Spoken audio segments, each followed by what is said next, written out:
Amen. Nous allons continuer notre enseignement. Est-ce qu'on peut ouvrir nos Bibles dans Hébreux chapitre 2? Hébreux chapitre 2, à partir du premier verset.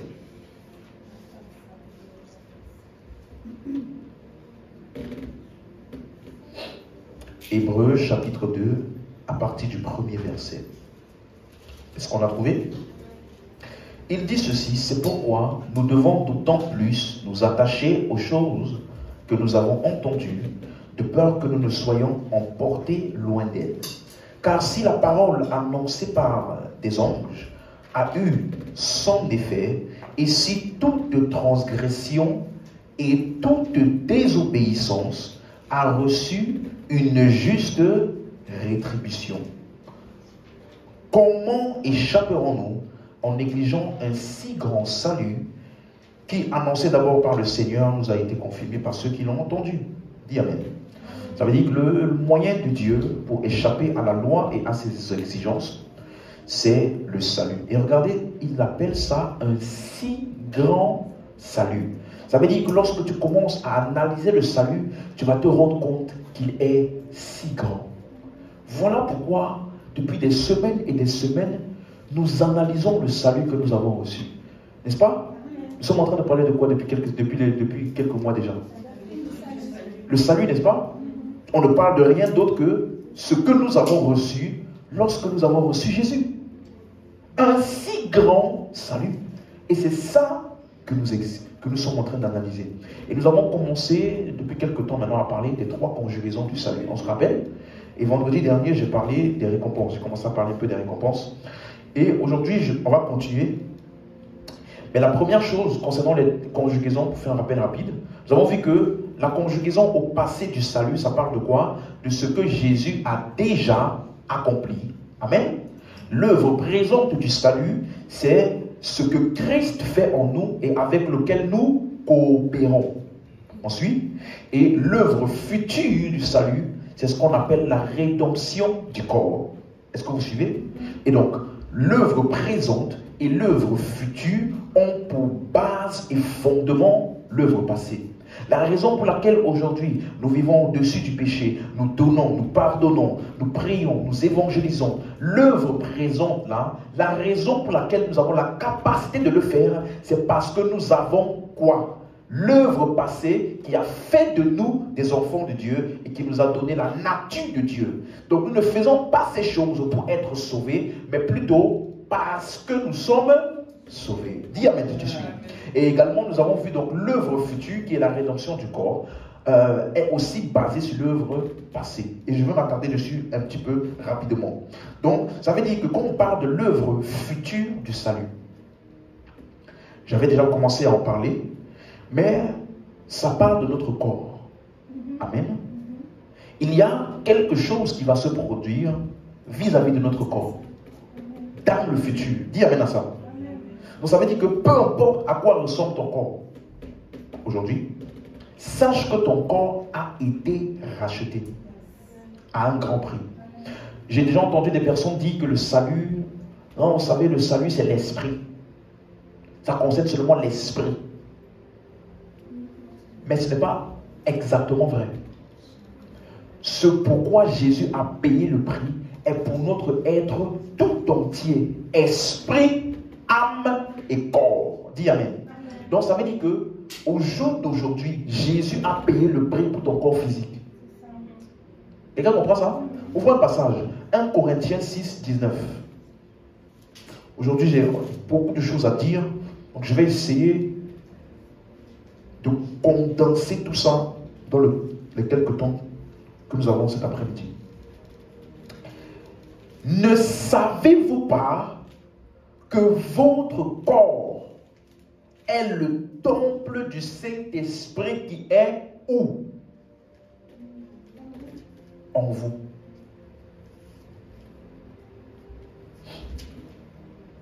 « 1 Corinthiens 6, 19. Je vous laisse trouver.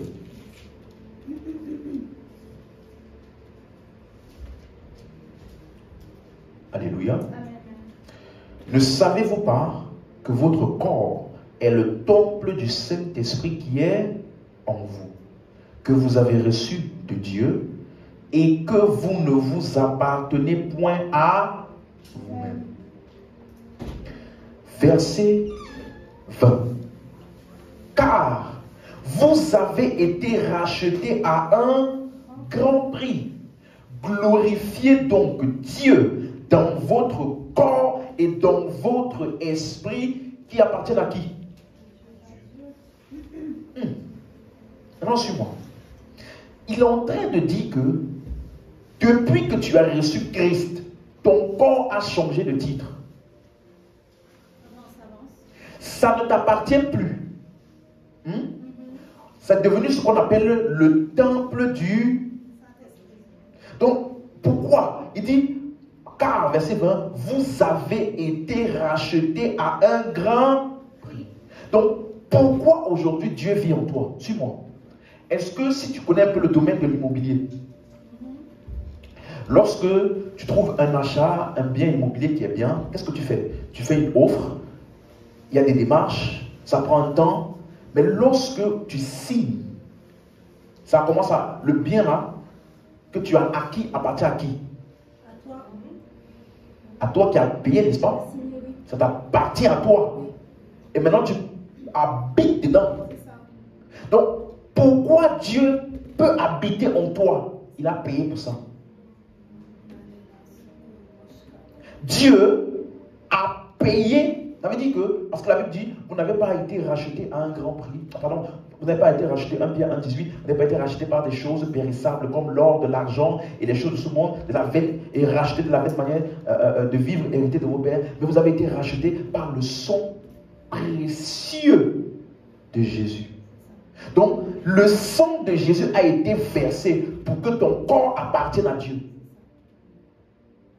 Donc, voilà pourquoi il peut venir aujourd'hui et il habite à l'intérieur. Parce que c'est sa propriété. Tu n'as pas dit amen à ça.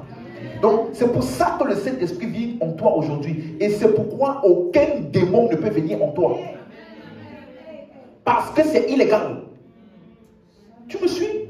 Et c'est la raison également pour laquelle tu ne dois pas tolérer la maladie dans ton corps. Parce que Jésus n'a pas payé pour qu'un occupant qu'on appelle maladie vienne oppresser ton corps. Le seul occupant qui peut être demeuré dans ton corps là, on l'appelle le Saint-Esprit. Mon corps est le temple du Saint-Esprit. Et il dit maintenant, glorifiez donc Dieu dans votre corps. Donc la seule chose que je peux accommoder dans mon corps, c'est tout ce qui glorifie Dieu. Ce qui ne glorifie pas Dieu ne peut pas être associé à ce corps. Amen. Tu m'as suivi? Glorifier Dieu. Parce que ça lui appartient. Donc, ça veut dire que nous avons été rachetés. Corps, âme et esprit. Dis amen. Donc, on a vu que le salut n'est donc pas une récompense. Est-ce que vous suivez? Ce n'est pas quelque chose que tu essaies d'atteindre ou une couronne qu'on va te donner. Non. Le salut, c'est ce que Dieu a fait pour nous et que nous avons simplement reçu. Donc, lorsqu'on parle maintenant de corps physique, un autre texte qui va nous expliquer ce que nous allons, nous parlons de l'œuvre future associée au corps, n'est-ce pas? Romains 8.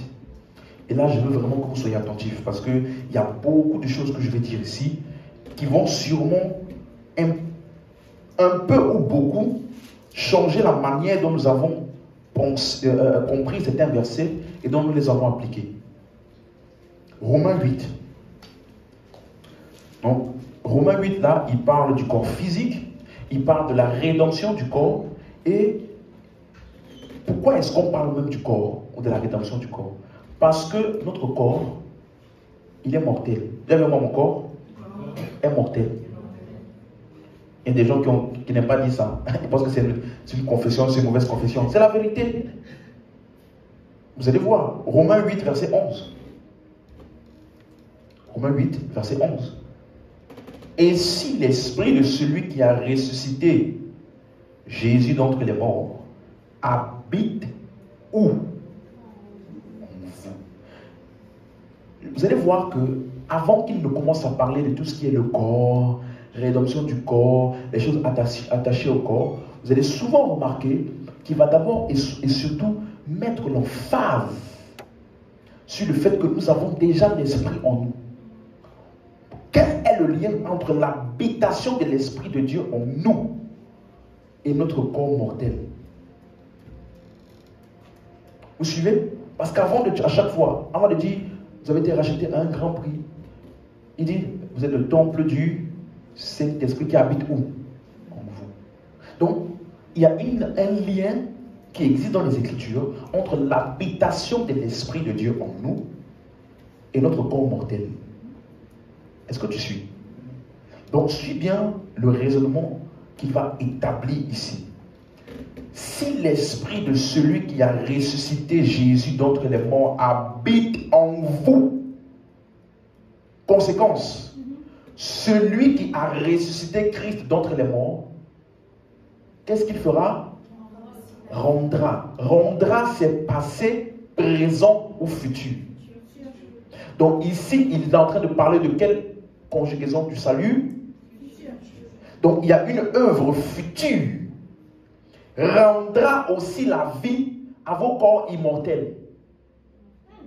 Vos corps comment? Donc ce n'est pas une confession de doute ou mauvaise confession de dire que ton corps est mortel. Tu me suis? Il rendra aussi la vie à vos corps mortels. Par le jeûne et la prière? Non. Par quoi? Son esprit. Qui habite où? Ah! Donc, comment je sais que l'œuvre future du salut se passera pour moi? Comment est-ce que j'ai la garantie que mon corps mortel sera rendu immortel? Est-ce que c'est parce que je vis une bonne vie sur la terre? Est-ce que c'est parce que je viens à l'église? Non. La garantie que mon corps mortel recevra la vie, c'est quoi? Par son esprit qui habite où? Donc tu vois que même ce que les gens appellent l'enlèvement ne doit pas être un sujet de prière pour toi et moi. Dis-moi même. Et aujourd'hui, je vais toucher un peu ce terme-là, l'enlèvement, très rapidement. Mais en fait, on est en train de voir que l'effet total de ce que Christ a acquis pour nous se produira lors de l'avènement du Seigneur. Pas tout de suite. Est-ce que vous comprenez? Mais il a déjà payé. Il ne payera pas un prix pour nos corps. Il a déjà payé. J'ai souvent expliqué, c'est pour ça qu'on utilise le terme gage ou acompte. Nous avons reçu les arts de l'esprit, ou alors les prémices de l'esprit, ou alors l'acompte, le gage. Pourquoi est-ce qu'il parle de ça? Ça veut dire que ce pourquoi on a payé a déjà été payé. Mais la livraison n'est pas encore arrivée. Tu as déjà fait des achats sur Internet? Entre le moment où tu payes et le moment où tu reçois la chose, il y a un... Donc, Jésus a déjà payé pour le corps immortel. Amen. Tu me suis? Donc, est-ce que après avoir payé ton achat sur Amazon ou sur Internet, tu commences à prier au nom de Jésus? Il faut que le livreur, qu'il puisse amener ça pour moi. Il ne faut pas que je rate. Non. Tu ne pries pas comme ça parce que tu sais que vu que tu as payé, c'est ton droit. Hein? Si jamais il y a un retard, tu appelles, monsieur, je ne comprends pas, j'ai payé. Pourquoi ce n'est pas arrivé? Tu ne supplies pas, s'il vous plaît, je ferai bien la prochaine fois. Non! Donc, ça ne doit pas être un sujet de prière. Pourquoi? Parce que Christ a payé. Dis Amen. Donc, ça veut dire que notre corps actuellement, il est mortel, n'est-ce pas? Toutefois, nous avons l'esprit en nous. Et par l'esprit en nous, nous avons donc la capacité de contrôler ce corps et aussi ses émotions et ses passions. Vous suivez? Donc, mais le changement total de ce corps ne se fera pas aujourd'hui, mais plus tard. Dis-moi Amen.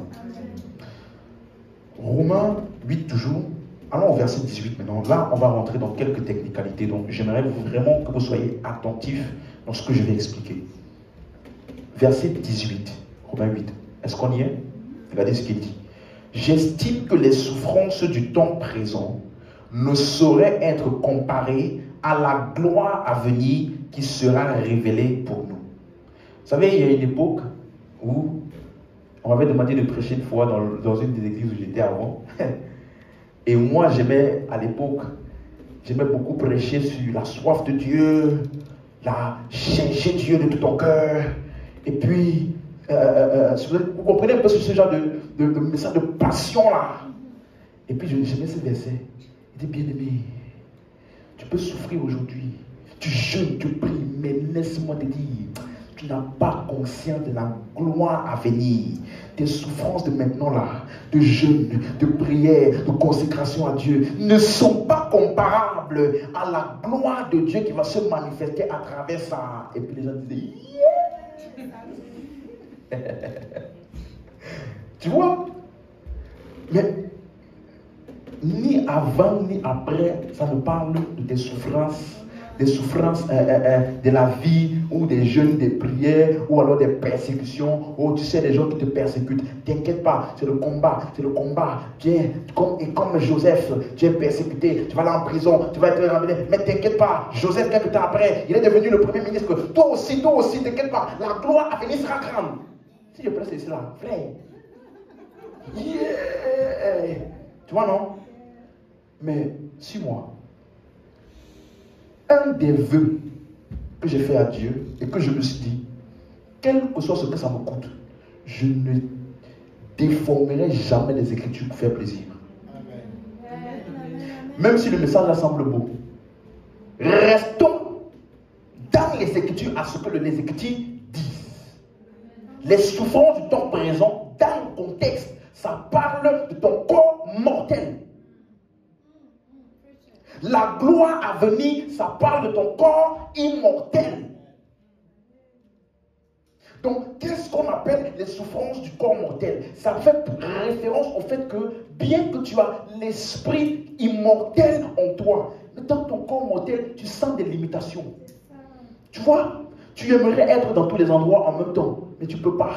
Tu aimerais passer toute la journée à prêcher, à faire tout pour Dieu. Mais de moments là, ton corps est fatigué, tu dois dormir. On appelle ça les souffrances du temps présent. Oh mais pasteur, comment on sait ça? Verset 19. Voilà encore un autre verset qu'on a bien prêché avec ça. Verset 19. Aussi, la création attend-elle avec un ardent désir la révélation des fils de Dieu.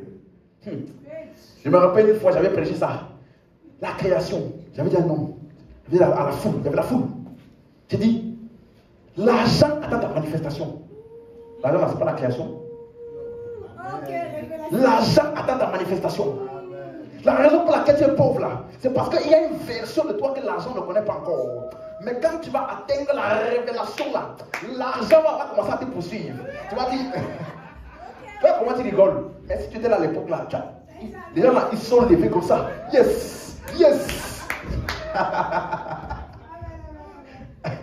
La création là, c'est quoi? Les voitures attendent ta révélation. La politique attend ta révélation. Ne pense pas seulement qu'on dit les créations là, seulement les hommes. La création, c'est tout le monde entier. Quand je dis ça, tout le monde a dit révélation. Et moi-même, je suis sorti de là-bas. Dieu. Mais tu vois, on dit là, si tu vois, c'est pour ça qu'aujourd'hui, je prends le temps d'étudier les Écritures.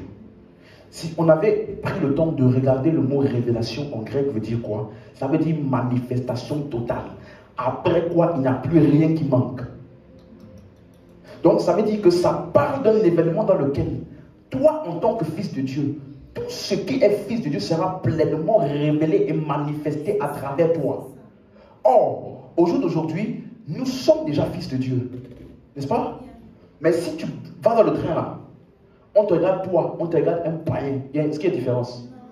Tu vois? Mais un temps viendra. Un temps viendra où, pas seulement dans l'esprit, mais même physiquement, tu me suis? Il y aura une différence. Voilà, on appelle ça la manifestation. Donc ça sera plus simplement ton esprit et ton âme. Ton corps aussi aura revêtu l'immortalité. Mais cela ne va pas se produire maintenant, ça se produira à la fin des temps lors de l'avènement du... Donc quand il parle des souffrances du temps présent là, c'est parce que toi et moi aujourd'hui, par exemple, nous savons que ça arrivera. Mais en attendant là, imagine-toi, hein, je te donne un exemple pour que tu comprennes pourquoi on appelle ça souffrance du temps présent. Imagine-toi, vous connaissez les grosses télés là, qui avaient un gros poste derrière comme ça. Tu vois? Imagine-toi, tu as ça chez toi. Et puis tu as commandé écran plat, HD, 4K, tout comme il faut là.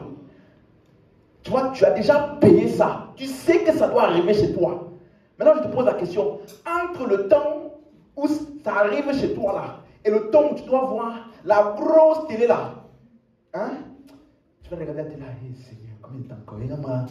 Tu dois taper comme ça là, hey, que ça fonctionne bien. Tu vois, le temps d'attente là, c'est dur.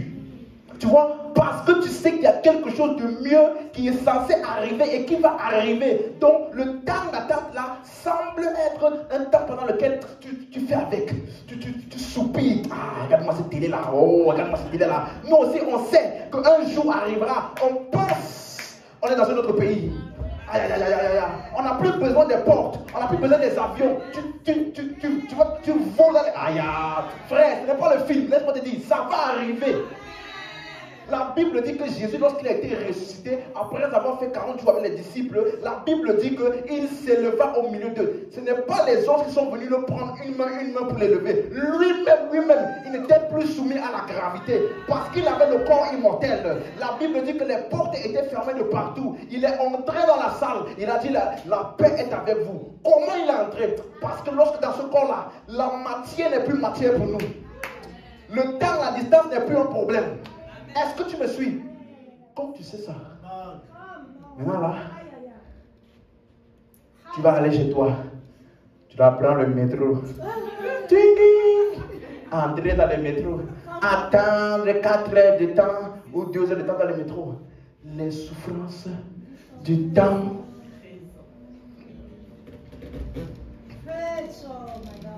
Est-ce que tu comprends? Tu comprends de quoi il parle? Non, tu vois qu'il ne parle pas de ton problème au travail. Il ne parle pas de ça. Est-ce que tu comprends? Et je vais t'expliquer pourquoi il t'appelle la création. Parce que suis-moi. Lorsque Dieu a formé le corps de l'homme, je dis ça aujourd'hui. Hein? Dieu a formé le corps de l'homme dans Genèse. Ok? Pour aujourd'hui, on peut dire ça. Un temps viendra où on dira autrement. Lorsque la compréhension viendra. Mais quelqu'un comprend? Le corps de l'homme a été formé de quoi? La poussière de la... Donc ça veut dire que le péché d'Adam, hein, qui a été la cause pour laquelle le corps a été rendu mortel, a aussi affecté quoi? La terre. Est-ce que vous savez...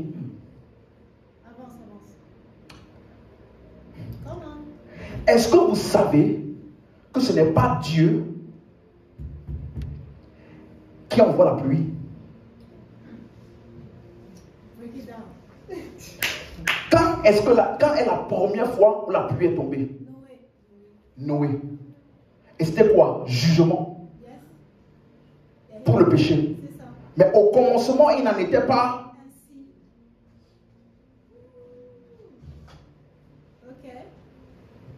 Est-ce que tu comprends? Le péché d'Adam a affecté son corps et donc la terre. Donc de la même manière que ton corps vieillit, et avec le temps que ton corps vieillit, il y a des malfonctionnements, il y a des choses qui ne fonctionnent plus règlement, des fois comme il faut. La terre aussi vieillit.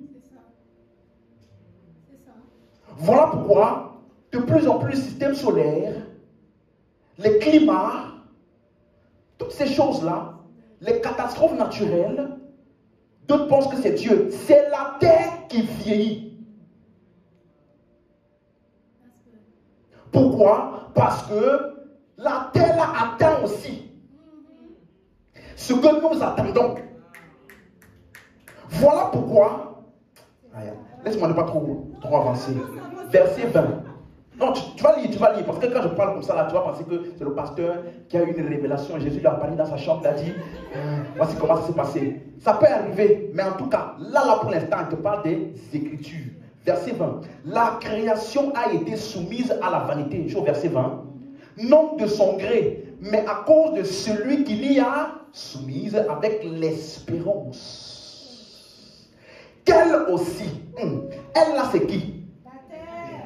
Tu vois non? Donc la terre a une espérance que elle aussi, elle sera affranchie de la servitude de la corruption pour avoir part à la liberté de la gloire de qui? Donc lorsque nous, on va être affranchis de la servitude de la corruption du corps mortel, la terre aussi va être affranchie. Voilà pourquoi en ces jours-là, on parle de nouveaux cieux. Ça vient d'où? Est-ce que tu comprends? Est-ce que tu comprends? Donc, de la même manière que ton corps soupire, c'est quand? La terre aussi soupire, c'est quand?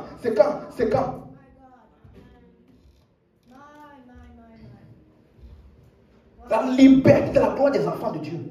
Donc, est-ce que je peux dire maintenant, si tu suis bien, que ce qu'on appelle la liberté de la gloire des enfants de Dieu, c'est la même chose que la révélation des fils de Dieu? La terre attend avec un grand désir quoi? La révélation des fils de Dieu. Est-ce que c'est la même chose qu'on appelle ici la liberté de la gloire des enfants? Est-ce que c'est la même chose? D'accord? Donc, c'est juste la formulation qui est différente. Donc, la terre va expérimenter le même affranchissement que notre corps. Dis Amen. Verset 22. Regardez. Or, nous savons que jusqu'à ce jour, la création tout entière fait quoi? Souffrir. Et souffre les douleurs de... Frère, tant que tu n'as pas vu une femme qui souffre les douleurs de l'enfantement, tu n'as pas bien compris ce verset. Tu as déjà vu une femme souffrir les douleurs d'enfantement? Tu l'as vu? On dirait le jour là. Jésus revient vite. Hey, Jésus, viens. Qu'est-ce qui m'arrive? S'il te plaît. Il me rappelle? Non, ça va, il va parler. Il va parler, c'est bon. Tu sais, tant que tu n'as pas vu, en fait, en ce moment-là, il y a un tel disconfort, il y a une telle souffrance. Et des fois même, je me rappelle, bon, excusez-moi, hein. Désolé chérie. Des fois même, je me rappelle, on est arrivé devant l'hôpital comme ça, et la porte d'entrée était là-bas, elle est partie de l'autre côté. Tellement que ça faisait mal, on partait, elle ne sait plus. Et la femme qui doit venir chercher, elle est où? C'est comme ça que la terre se comporte. La terre doit envoyer un bon climat, mais des fois c'est déréglé, elle s'ouvre, il soupire après les douleurs de l'enfantement. Donc quand tu vois les catastrophes naturelles, un pays, il est là, tremblement de terre, et puis tout le pays est mis en catastrophe. Tu penses que c'est Dieu? C'est la terre qui est en train de soupirer, parce qu'elle vieillit, elle attend ce que nous attendons là. Dis Amen. Est-ce que tu comprends? Donc, la création soupire. Maintenant, regardez le verset 23. Ce n'est pas elle seulement. Mais, donc, de la même manière que la terre soupire. Qui soupire? Nous aussi. Qui avons quoi? Les prémices de... Et nous aussi, nous soupirons en nous-mêmes. Et là, finalement, il va nous expliquer c'est quoi la chose qu'on attend là. En attendant, quoi? L'adoption. Qu'est-ce qu'on appelle l'adoption? La rédemption du corps. Pourquoi on appelle ça l'adoption? Parce que si tu lis par exemple Galates, ou même le verset 15, il dit... Vous n'avez point reçu un esprit de servitude pour être encore dans la crainte, mais vous avez reçu un esprit d'adoption par lequel nous crions Abba, Père. Donc, l'esprit d'adoption, c'est l'esprit des fils de Dieu. Parce que c'est par cet esprit que nous pouvons appeler Dieu comment? Père. Or, l'adoption là est simplement visible aujourd'hui dans ton esprit et pas dans ton corps. Quelqu'un comprend? Donc, il va arriver un jour où la même adoption que ton esprit a expérimenté, ton corps va expérimenter la même chose. De quelle adoption ton esprit a expérimenté? Jésus dit, celui qui écoute ma parole et qui voit le Fils, il ne vient point en jugement, mais il est passé de la mort à la vie. C'est ça l'adoption. Donc de la même manière, ton corps aussi, il va subir quoi? L'adoption. Il va quitter de mortel à immortel. La rédemption du corps. Donc, d'où viennent les catastrophes? D'où vient que la terre va de mal en pire? Elle soupire. Elle attend le jour de la rédemption du corps. Parce que quand notre corps sera changé, la terre sera... Dis amen si tu suis. Mais maintenant, on a dit que qu'est-ce qui va opérer le changement? Quelqu'un se rappelle? C'est pourquoi il dit au verset 23, nous avons reçu quoi? Les prémices de l'esprit. Qu'est-ce qu'on appelle prémices? Si tu as déjà fait l'agriculture ou étudié l'agriculture, tu vas voir que ce qu'on appelle prémices, c'est la première récolte. De plusieurs autres. Donc pourquoi les prémices? C'est de l'esprit. Parce que quelle est la première récolte ou la première partie de toi qui a expérimenté l'adoption là? L'esprit. Est-ce que vous suivez? Donc la première partie, la première récolte, c'est passé où? Dans ton... Mais il y a les autres ou la dernière récolte qui arrive et qui va affecter quoi? Donc voilà pourquoi on appelle ça les prémices de l'esprit. Donc de la même manière que ton esprit a quitté de l'esprit d'un pécheur, de l'esprit du monde, de l'esprit du diable, de l'esprit du péché, cette nature-là, et ça a été affecté par la vie de Dieu, la vie éternelle, et tu es maintenant devenu enfant de Dieu. Ton corps mortel aussi va être affecté par la vie éternelle là et va devenir corps immortel. Donc ça veut dire que la même vie éternelle qui a changé ton esprit est la même vie éternelle qui est en toi qui va changer ton corps. Donc tu vois que l'homme, suis-moi maintenant, je vais te donner une petite pépite pour que tu ailles méditer chez toi avec ça. Dans la nouvelle, la rédemption du corps, ce n'est donc pas Dieu qui forme ton corps glorieux. On va dire ça comme ça. L'esprit en toi fait quoi? Il affecte et change le corps mortel. Il revêtit l'immortalité. Est-ce que quelqu'un comprend? C'est ton esprit en toi qui fait quoi? Il revêt l'immortalité dans ton corps mortel. N'est-ce pas? Ça veut dire que le premier corps de Adam. Non, c'est pas pour aujourd'hui. Suis-moi. Ça veut dire que ce n'est pas Dieu qui a formé le corps de Adam et puis Dieu a soufflé. Non. Parce que si Dieu avait créé le corps de Adam après avoir soufflé, non. Ça veut dire qu'il y aurait eu un moment où ce corps-là était mort. La Bible dit, dans Jacques 2, 26, je crois, le corps sans âme ou le corps sans esprit est comment? Mort. Dieu ne peut pas créer la mort. La première fois où il y a eu la mort, c'est quand il y a le péché. Le péché est entré dans le monde par un seul homme. Et par le péché là, donc ça veut dire que le corps là ne peut pas avoir été formé étant mort. Et après Dieu a soufflé dedans et c'est là que le corps a repris vie. Non. Dieu a créé et formé l'homme. L'homme, esprit là, l'homme a revêtu le corps avec la poussière. lors de la rédemption du corps, qu'est-ce qui va se passer? L'esprit va faire quoi? C'est la même expérience.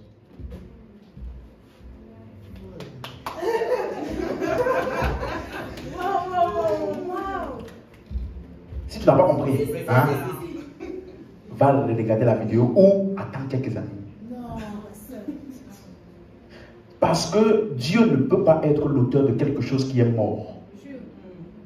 Donc la seule manière par laquelle... En fait, je vais t'expliquer. Moïse a eu une vision. Il a décrit ce qu'il a vu de la meilleure manière dont il pouvait décrire. Tu me suis? Donc le souffle de Dieu, Dieu a soufflé dedans là. Non, Moïse. Non. C'est plutôt l'homme qui a été créé, hein, qui est venu maintenant sur la terre et a revêtu de la poussière de la terre un corps. Là, ce corps-là n'est pas mort, il ne peut pas mourir. Est-ce que tu comprends? De la même manière, lors de la résurrection du corps, on va lire ça dans 1 Corinthiens 15 tout à l'heure, on dit qu'en un clin d'œil, nous serons changés. Mais or, la Bible dit que qu'est-ce qui va opérer le changement? C'est l'esprit qui est déjà où? En nous, qui va revêtir l'immortalité sur ce corps-là. C'est la même expérience. Donc les épîtres, par la résurrection du corps mortel, nous révèlent mieux ce que Moïse avait vu, mais n'a pas bien détaillé. Est-ce que tu suis?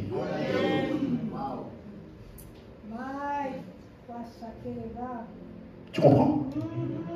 Parce que Dieu a créé l'homme. Et l'homme a pris de la terre pour façonner son corps. Là, ce corps ne peut pas être mort. Si c'est Dieu qui a d'abord créé le corps. Et puis, elle a dit, c'est bon, le corps là est bien. Donc, pendant un temps, le corps était comment? Ce n'est pas possible. Parce que le péché est entré par un homme et la mort par le... Donc, la première fois où on voit la mort, c'est quand? Lorsque Adam a... Pas avant.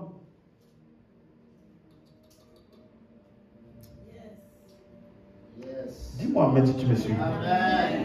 Quand je parle comme ça, il faut que tu dises amen. Parce que j'ai l'impression que des fois, je vous fais trop voyager.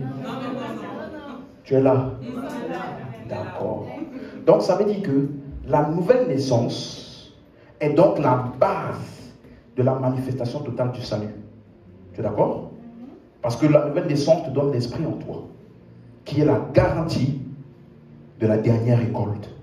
La dernière récolte, c'est quoi? La rédemption du corps. Dis amen très fort. Maintenant, lisons le verset 24. Très intéressant.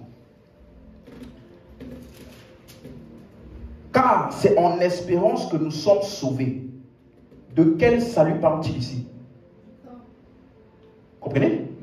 Parce que nous ne sommes pas sauvés en espérance. Nous avons le salut. Mais quand il dit nous sommes sauvés en espérance, tu vois maintenant que si quelqu'un est mal intentionné, il va juste te prendre ce verset-là à part, sans t'expliquer tout ce qui a été dit avant, pour te dire que ça parlait du salut de quoi? Le corps mortel. Donc nous sommes sauvés en espérance, en rapport avec quoi? Donc quelqu'un ne peut pas venir et te dire, tu sais que nous sommes sauvés en espérance. Hein? Donc ça veut dire que ne pense pas que ton salut est garanti déjà. Hein? Il faut lui dire non. Contexte. Tu comprends maintenant? Donc nous sommes sauvés en espérance. Or, l'espérance qu'on voit n'est plus espérance. Ce qu'on voit, peut-on l'espérer encore? Verset 25. Mais si nous espérons ce que nous ne voyons pas, nous l'attendons. Verset 25. Dis avec moi, nous l'attendons. Ça veut dire que nous, on attend quelque chose. N'est-ce pas? Nous l'attendons. Donc, qu'est-ce qu'on attend? Avec persévérance.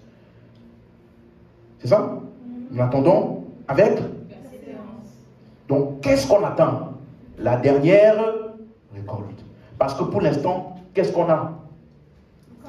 Les prémices. Merci. Dis amen. Maintenant, regardez le verset 26. En attendant donc là, il va maintenant t'expliquer le verset 26. Si tu n'as pas compris tout ce que j'ai expliqué avant là, le verset 26 là, ça va te blaguer. Parce que la version 8 secondes ne nous a pas aidé dans sa traduction. De même, verset 26, l'Esprit nous aide dans notre faiblesse, car nous ne savons pas ce qu'il nous convient de demander dans nos prières, mais l'Esprit lui-même intercède par des soupirs inexprimables. Il y a une époque où beaucoup enseignaient dessus en parlant du parler en langue. Quand tu pries en français, des fois, tu ne sais pas comment demander parce que tellement le problème là est chaud. Tellement le problème est chaud. Tu ne sais pas par où commencer. Donc, prie en langue. Mais n'as-tu pas compris qu'on dit des soupirs inex? Donc, on ne peut pas exprimer ça. Donc, ça ne parle pas de quelque chose que tu dis. Dis-moi amen. Donc, de quoi est-ce qu'il parle? Quand il dit, par exemple, les faiblesses. D'autres versions disent les limitations. Donc, quelle est la limitation qu'on a étudiée jusqu'à maintenant? Le corps mortel. Limitation du corps. Donc, l'esprit, en attendant le jour là, qu'est-ce qu'il nous fait? Il nous aide avec ce corps dans ses limitations. Vous suivez? C'est de ça qu'il est en train de parler. Maintenant, il dit, l'un des problèmes avec ce verset, c'est le mot prière. C'est ça qui peut faire croire que tu penses qu'il parle de la prière. Il ne parle pas de la prière. Parce que ce mot prière, c'est le mot grec prosekomai. Prosechomai, si tu veux. Prosechomai. Et ça vient d'une racine, eusechomai. Qu'est-ce que ça veut dire? Ça veut dire souhaiter, désirer. Suivez? Par exemple, dans Romains 9, 23, Paul dit, je voudrais moi-même. Ce n'est pas une prière. Il exprime un souhait, un désir. Comprenez? Or, jusqu'à maintenant, qu'est-ce qu'on souhaite, qu'est-ce qu'on désire, qu'est-ce qu'on attend? Suivez? Donc, ça parle d'un désir. Dans Acte 26, verset 29, dans la version Martin, il dit, je souhaiterais devant Dieu. Donc, c'est un souhait, c'est un désir. C'est tout. Donc, tu peux remplacer prière par souhait, désir. C'est clair? Maintenant, l'esprit intercède par des soupirs inexprimables. Ici, il y a un problème de syntaxe. Parce que on a vu qui soupire en nous-mêmes. Hein? C'est nous ou c'est l'esprit? C'est nous. Hein? Disons le verset 23. Verset 23. Ce n'est pas elle seulement, mais nous aussi qui avons les prémices de l'esprit, nous aussi nous. Donc, est-ce que c'est le Saint-Esprit qui soupire ou c'est moi qui soupire? C'est nous. Suis bien. Donc, pourquoi est-ce qu'on soupire? Parce qu'on attend et on désire que notre corps soit revêtu de l'immortalité. Vous suivez? Donc, les soupirs là, de la même manière que la création soupire. Qu'est-ce qui soupire? Le corps. Ok. Le corps mortel. Ok. Donc, ce n'est pas notre esprit, ce n'est pas l'esprit qui soupire. C'est le corps. Parce que le corps attend quoi? La rédemption. Tu comprends? La création soupire, elle attend la rédemption. Le corps soupire, il attend quoi? Suis bien. Donc ça veut dire que c'est pour cela que c'est des soupirs inexprimables. Tu comprends? Les souffrances du temps présent, les faiblesses et les limitations de ce corps-là, qui attendent la rédemption du corps. Donc c'est le corps qui soupire. Et maintenant, quand on dit l'esprit intercède, c'est le mot grec qui veut dire se tenir ensemble contre. Se tenir ensemble contre. Donc, suis-moi maintenant. De quoi est-ce qu'il parle ici? Il est en train de dire que l'esprit, il se tient de mon côté, il m'aide et me soutient contre les limitations du corps mortel en attendant la rédemption du corps. Parce que ce corps, il me limite. Ce corps, il me restreint. Mais Dieu nous a donné un acompte. les prémices de l'esprit, un avant-goût, l'esprit en nous, qui se tient de mon côté, qui m'assiste contre les faiblesses et les limitations du corps mortel. Il m'assiste pour pouvoir supporter ça et m'assiste pour pouvoir assujettir ce corps. Paul dit, je traite durement mon corps et je le maintiens assujetti. Comment peut-il le faire? Il a l'esprit en lui. Qu'est-ce qui te permet à toi et à moi? Il dit que le péché ne domine point dans votre corps mortel. Donc il précise bien que le corps là est mortel, mais que pour vous qui êtes en Christ, ça ne doit pas dominer. Pourquoi? Parce qu'on a l'appui, la provision de l'esprit en nous. Est-ce que tu comprends? L'esprit en nous emmène plus loin que le corps. Il nous permet des moments transcender les limitations du corps. Tu peux être ici comme Jésus et dire à Philippe, à Nathanaël, lorsque tu étais sous l'arbre, je t'ai vu. Comment a-t-il pu savoir que Nathanaël était sous un arbre? Puisque géométriquement parlant, géographiquement parlant, son corps ne pouvait pas voir ça. Mais par l'esprit en lui, il a été capable de savoir des choses que le corps naturel ne pouvait pas savoir. Il y a des signes qui nous accompagnent. Ils imposeront les mains aux malades, les malades seront. Tu vois? L'esprit en nous donne par son assistance d'assujettir ce corps mortel. Donc l'enlèvement là, est-ce que c'est clair? L'enlèvement n'est pas un sujet de prière, mais c'est une garantie pour nous. Parce que qui effectuera le changement? L'esprit en nous. Dis amen si tu as compris. Avant d'aller plus loin, je vais m'attarder un peu, faire un petit rappel sur ce qu'on a parlé vendredi, les récompenses.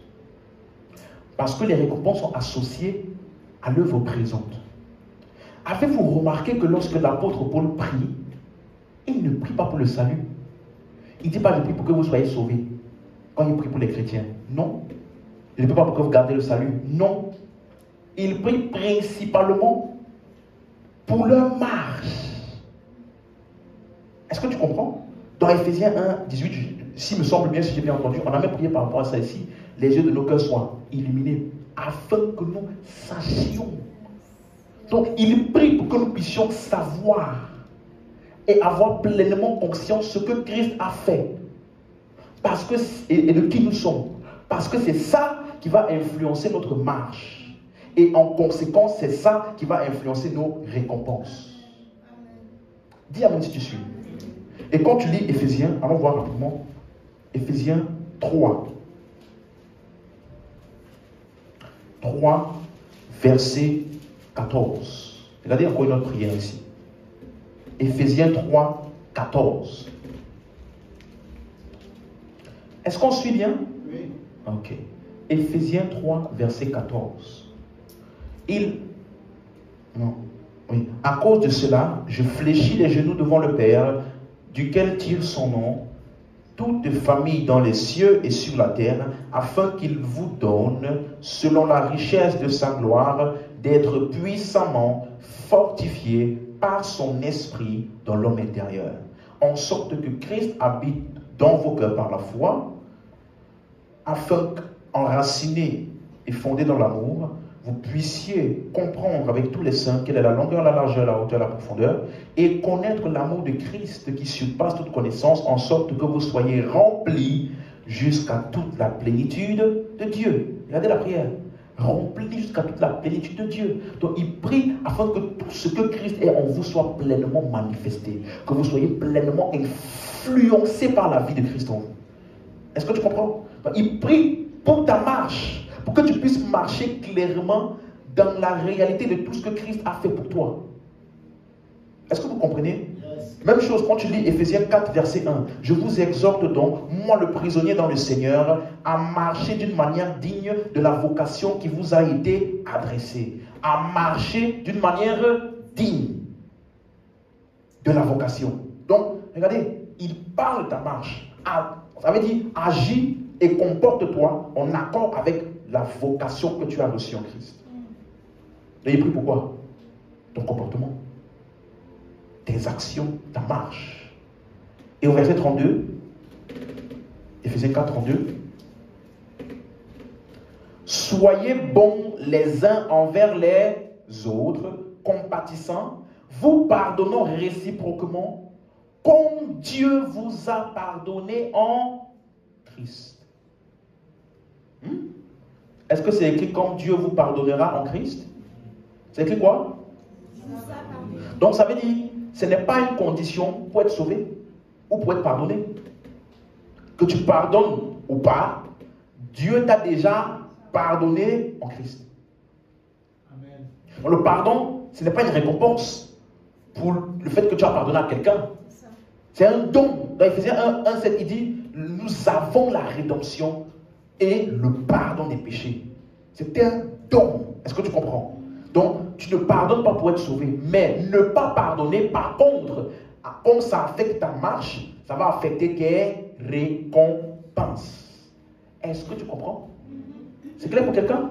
Donc, on continue, on avance rapidement. Éphésiens 5, verset 1. Devenez donc les imitateurs de Dieu comme des enfants bien-aimés et marchez dans la charité ou marchez dans l'amour, à l'exemple de Christ qui nous a aimés et qui s'est livré lui-même à Dieu pour nous comme une offrande et un sacrifice de bonne odeur. Donc il demande de faire quoi? Marcher dans l'amour. Encore une fois, ce n'est pas une condition pour être sauvé. Bien au contraire, ça fait partie de l'œuvre présente du salut, qui consiste à faire quoi? Coopérer avec l'œuvre de Dieu en nous. Laisser libre expression à ça. Parce que la Bible dit que nous avons déjà reçu l'amour de Dieu où? Dans nos cœurs, en nous. Donc, marcher dans l'amour consiste à faire quoi? Laisser libre expression à l'amour de Dieu qui est déjà en nous. Mais que tu marches dans l'amour ou pas, tu es sauvé. Mais marcher dans l'amour ou pas peut affecter tes... Amen. Très bien. Donc, ce sont des mots actifs que nous faisons, pas pour être sauvés, mais parce que nous sommes sauvés. Quand tu lis par exemple Philippiens 4, Philippiens, c'est juste après Éphésiens. Philippiens 4. Donc, tu vas voir qu'il y a des mots actifs, des instructions, pas pour être sauvés, mais parce que nous sommes sauvés. Ça, il faut bien comprendre ça. Est-ce que vous comprenez? Oui. Parce que ça peut non pas affecter le salut, mais affecter les récompenses. Là, il dit marchez selon l'esprit et vous n'accomplirez pas le désir de la chair. Ce n'est pas pour être sauvé. Tu comprends? Marchons dans la foi. Nous marchons non pas par la vue, mais par la foi. Tout ça sont des instructions, pas pour être sauvé. Dis Amen. Donc Philippiens 4, le verset 4. Réjouissez-vous toujours dans le Seigneur. Je le répète, réjouissez-vous toujours. Est-ce que c'est une suggestion? Non. Hein? Non. On dit quoi? Réjouissez-vous toujours. Donc, si tu ne fais pas, ça va affecter quoi? Ton salut ou tes récompenses? Tu comprends maintenant? Non, c'est pas... Je venais à l'église là-bas, on ne m'a pas dit bonjour. On ne m'a pas demandé comment j'allais. Ça fait une fois, deux fois, c'est pas venu. On ne m'a pas demandé comment j'allais. Ah, pourquoi je suis venu? Et puis tu restes dans un coin. Tu restes là. Tu veux absolument que quelqu'un vienne te demander comment ça va? Et là, tu vas te dire, au moins quelqu'un passe à moi ici. Frère, Dieu passe à toi. Réjouissez-vous toujours où? Dans le Seigneur. C'est une instruction. Même au verset 6. Ne vous inquiétez. Ah, tu vois non? Donc, quand tu commences à t'inquiéter, ça veut dire que tu n'as pas confiance en Dieu qui est ton Père et qui a tout investi en toi pour s'assurer de ton succès. Ne vous inquiétez. Verset 8. Une autre instruction encore. Au reste, frère, que tout ce qui est vrai, honorable, juste, pur, aimable, tout ce qui mérite l'approbation, ce qui est vertueux, digne de louange, soit l'objet de vos pensées. Ce n'est pas une suggestion. Non, tu sais, toute la nuit, j'ai pas dormi. J'ai pas dormi, j'ai pas réussi à dormir. Toute la nuit, j'ai pas réussi à dormir. Ce que tu m'as fait là, non, ça va tourner dans mon cerveau. Est-ce que c'est digne d'approbation? Est-ce que c'est vertueux? S'il n'est pas vertueux, ça ne doit pas être l'objet de vos... Dis-moi amen. Amen. Tu vois? Donc la joie là, c'est une chose sérieuse. Est-ce que tu sais que la joie est la réponse de Dieu à l'adversité? Amen. La Bible dit dans Psaume 2, versets 2 à 3 et 4, il dit, les rois s'élèvent contre notre Dieu. Les ennemis, les rois, pourquoi ce tumulte parmi les nations? Les peuples, les rois s'élèvent contre notre Dieu, contre l'Éternel et contre son nom. Et après il répond, celui qui siège dans les cieux rit. Hein? Les rois, la terre s'élèvent contre lui. Celui qui siège dans les cieux fait quoi? Donc, quand il voit l'adversité, il rit. Quand toi tu vois l'adversité, tu pleures. Tu imites qui? Jésus dans la barque dort. Ça veut dire manque de troubles. En présence de troubles physiques. Il ne faut pas dire non, ça c'est parce que c'était Jésus. Jésus. Si tu dis c'est parce que c'était Jésus, ça veut dire que tu ne comprends pas la vie chrétienne. Parce qu'il a dit ceux qui croiront en moi feront ce que j'ai fait. Et ça veut dire que si Jésus a seulement dormi, toi tu dois rêver même, ronfler. Toi tu dois ronfler même. Elle-dit, demain si tu n'as pas payé, on te met dehors de cet appartement. C'est la nuit là, tu dors comme jamais. Tu vois? C'est pour ça que tu penses que c'est parce que c'est la Bible. N'as-tu pas lu? La Bible dit que Pierre, à la veille du jour où il devait être exécuté, l'église était en prière pour Pierre.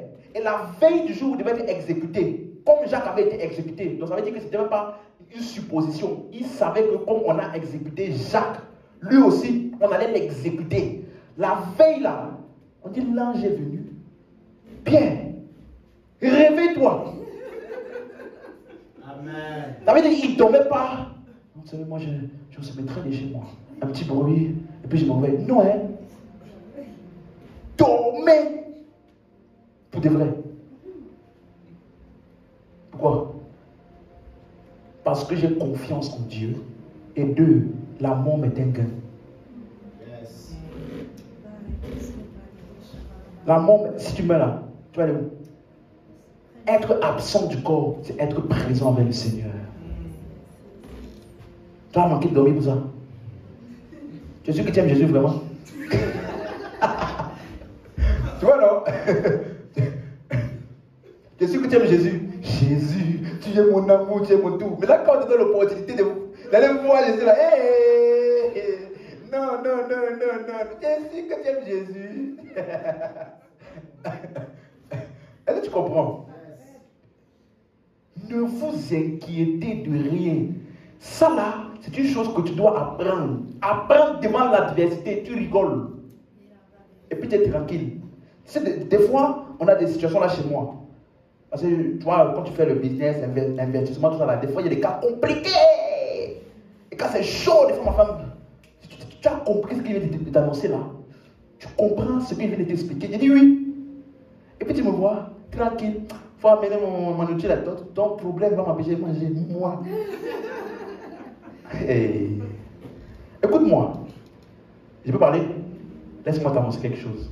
Il n'y a rien en face. Amen. Ce ne sont que des apparences. Il n'y a rien. Écoute-moi. Cette situation-là qui semble être comme si c'était la fin du monde là, il n'y a rien en face. Ce n'est qu'une apparence. Si tu avais le courage de pratiquer la parole, ne t'inquiète pas. Sois posé. Tu es mon repos. Tu es au contrôle. Tu es mon repos. Tu es au... Tu vois, le problème c'est que tu penses que c'est à l'église qu'on chante ça. Je me rappelle, il y avait une fois, à cause du ministère même, Et de ma vie personnelle, il y avait beaucoup de choses qui s'accumulaient en même temps, des pressions. Il faut que ça marche ici, il faut que ça marche là-bas. Et que ça semblait comme si rien ne voulait marcher. Tu me suis? Au lieu de commencer à appeler, franchement, je ne sais pas, je vais craquer. Je vais craquer. J'en ai marre. Je ne sais pas où aller, je ne sais pas quoi faire. Je suis entré dans ma voiture. J'ai levé les mains. Tu es mon assurance. Tu es haut. Pendant 1h30 ou 2h. Quand il est sorti là-bas, j'ai dit, et pas à moi-même, hein, Steve, tu es sérieux? Le petit truc là a voulu essayer de trouver ton assurance. Quand tu te rappelles à toi-même, assure-toi d'être toujours focalisé sur ce que Dieu dit. Assure-toi de pratiquer toujours la... Écoute-moi, tu as la capacité de refuser de t'inquiéter devant la situation. Ce n'est pas pour certaines catégories de chrétiens. Tu as la capacité de regarder ça en face et de dire, je ne m'inquiète pas.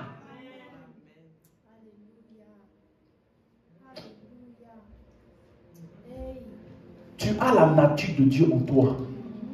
Ça veut dire que tout ce que Dieu fait en face de ses ennemis, toi tu peux faire. Ton esprit en toi ne va jamais s'inquiéter. Bien au contraire, il va te conduire. 2, il va te prévenir. Combien de situations en avance que ça arrive, j'avais déjà traité ça dans la prière. Parce qu'il y a une saison où je sentais dans mon esprit, tu dois prier. J'ai commencé à prier, ne sachant pas pourquoi. Quelque temps après, la situation arrive et puis je suis tranquille et posé et je sais que c'est déjà géré.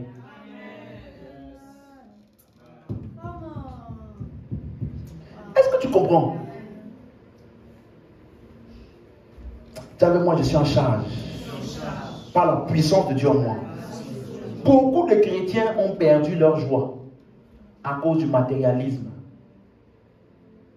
Est-ce que tu comprends? Si les choses matérielles sont la source de ta joie, c'est la raison pour laquelle lorsque ces choses matérielles, tu vas les perdre, ou ça va être troublé, ça va troubler ta joie. Parce que la source de ta joie était quoi? Les choses matérielles. Mais il dit ici, est-ce qu'il a dit, réjouissez-vous toujours à cause des choses de ce monde?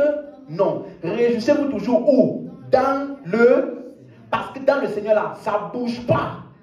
Dans le Seigneur, je suis sauvé. Dans le Seigneur, je suis béni. Dans le Seigneur, je suis justifié. Dans le Seigneur, je suis assis avec lui dans les lieux célestes. Dans le Seigneur, je suis réconcilié. Dans le Seigneur, je suis uni à lui. Dans le Seigneur, j'ai tout pleinement en moi. Comment est-ce que je peux me ressasser ça à moi-même et après être déprimé? Comment? Tu dois dire devant le problème, je suis en charge. Je suis assis avec Christ dans les lieux célestes. Donc toi là, tu es en dessous de moi.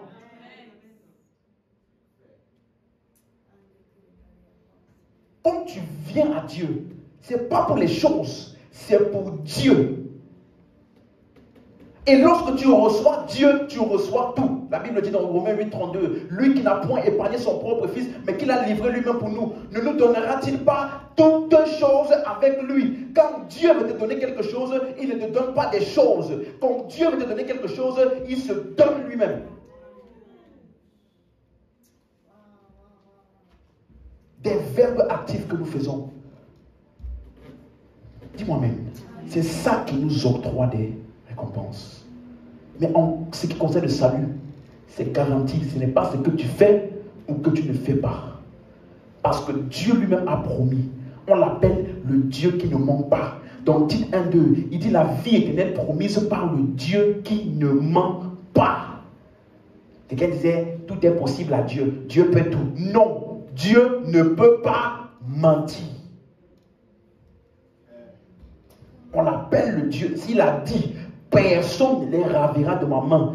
Mes brebis, je leur donne la vie éternelle. Elles ne périront jamais. Et personne ne les ravira de ma main. S'il a dit ça, il le fera. Il ne peut pas mentir. Donc notre garantie du salut, ce n'est pas ce que nous faisons, c'est lui. Mais Paul, il sait qu'après le salut, il y a des récompenses. Voilà pourquoi il prie pour ta vie, pour ta marche, afin que tu puisses quoi? Marcher dans la foi, marcher dans l'amour, vivre selon les standards de Dieu, afin que tu puisses marcher d'une manière digne de la vocation. Parce qu'à cette vocation-là est rattachée une récompense. je traite durement mon corps et je le maintiens assujetti afin de ne pas être reprouvé ou disqualifié après avoir prêché aux autres. De quoi parlait-il? Quand tu lis les versets d'avant, il dit clairement que nous courons pour obtenir une couronne qui est incorruptible. Le salut n'est pas une couronne. Le salut n'est pas un prix pour lequel nous courons, mais les récompenses, si. Alléluia. Est-ce que tu comprends? Ouvrons un autre passage pour voir ça. 1 Corinthiens 8. Donc Paul, il maintenait son corps assujetti. Il s'assurait que ce qu'il faisait était pour Christ et non pas pour ses intérêts personnels. Est-ce que tu comprends? Regardez un exemple. 1 Corinthiens 8, verset 10. 1 Corinthiens 8, verset 10. Tu es toujours là? Oui. Ok, lisons rapidement. Est-ce qu'on a trouvé? Si quelqu'un te voit, toi qui as la connaissance, dis avec moi, toi qui as la connaissance. N'est-ce pas? Si quelqu'un te voit, toi qui as la connaissance, assis à la table dans un temple d'idole, sa conscience à lui qui est faible ne le portera-t-il pas à manger des viandes sacrifiées aux idoles? Est-ce que vous comprenez ce qu'il dit? Oui. Si tu as la connaissance, tu peux aller dans un temple d'idole parce que tu sais qu'il n'y a rien là-bas. C'est ça. Tu vois? Mais si quelqu'un qui lui a la conscience des idoles va aussi là-bas, tu vas souiller sa conscience. Parce que toi, même si tu vas dans un temple d'idole et que tu manges là-bas, tu sais que tu manges la nourriture. Lui qui n'a pas la conscience, la même connaissance que toi, et dont la conscience est faible, il va partir là-bas et manger en ayant la conscience qu'il mange des viandes qui ont été sacrifiées au... Est-ce que tu comprends? Donc le véritable problème, ce n'est pas ce que tu manges, c'est la conscience. Ah, mais comment ça se fait qu'il y a quelqu'un, il a fait des rituels, et puis j'ai mangé, et puis ça m'a atteint. Vous là qui dites qu'il n'y a pas de malédiction, il n'y a pas de réclamation. J'ai mangé ça là, ça m'a atteint. Je connais un homme de Dieu qui a mangé les trucs, et puis ça l'a paralysé. C'est un problème de conscience. Mais on dit que toi qui as la connaissance, donc laisse-moi t'annoncer, la connaissance délivre ta conscience de l'ignorance. Et donc tu n'es plus de ceux qui ont la conscience faible. Donc lorsque tu as la compréhension et la connaissance de Christ, il n'y a rien qui peut souiller ta conscience parce que tu comprends exactement ce qui se passe. Et tu peux regarder un sorcier dans les yeux et dire tu n'es rien, tu ne peux rien, viens essayer et rien ne va se passer. Mais lui qui n'a pas cette connaissance-là, sa conscience étant faible, il va être souillé. Et verset 11. Et ainsi, le faible périra par ta connaissance. Le frère pour lequel Christ est mort. Comprenez? Donc, même si je sais qu'il n'y a rien là-bas, à cause de lui là, je n'y vais pas. Parce que je ne vais pas faire périr quelqu'un pour lequel Christ est mort. Est-ce que tu suis? Donc, qu'est-ce qu'il est en train de mettre en exergue ici? Que l'amour pour le frère ou le prochain est supérieur à la connaissance. L'amour peut te pousser à ne pas faire tout ce que ta connaissance te permet de faire à cause de celui qui ne sait pas ce que tu sais. Est-ce que tu suis? L'amour est plus grand que la connaissance. Verset 12. En péchant de la sorte contre les frères et en blessant leur conscience faible. Parenthèse. Laissez-moi mettre une parenthèse ici. En blessant leur conscience, comment? Ça veut dire que si tu avais tant que tu as la connaissance, ta conscience n'est pas faible et donc ne peut pas être blessée. Ne peut être blessée qu'une conscience comment? Faible. Or, conscience faible, c'est celui qui n'a pas la connaissance. Donc, si tu n'es pas attentif et régulier dans tes enseignements que tu reçois, tu vas te faire manipuler. Et ta conscience va être troublée. Un petit charlatan va venir te dire, et ta grand-mère t'avait livré à nous. Et puis tu vas commencer à dire, le prophète, laisse-moi voir le prophète. Et puis tu vas aller voir tel prophète ou tel apôtre ou tel pasteur. Je vois Je vois l'image de ta grand-mère derrière toi. Oui, c'est ça. On m'avait dit que ma grand-mère, elle m'avait livré. On t'a déjà mis dans le bocal.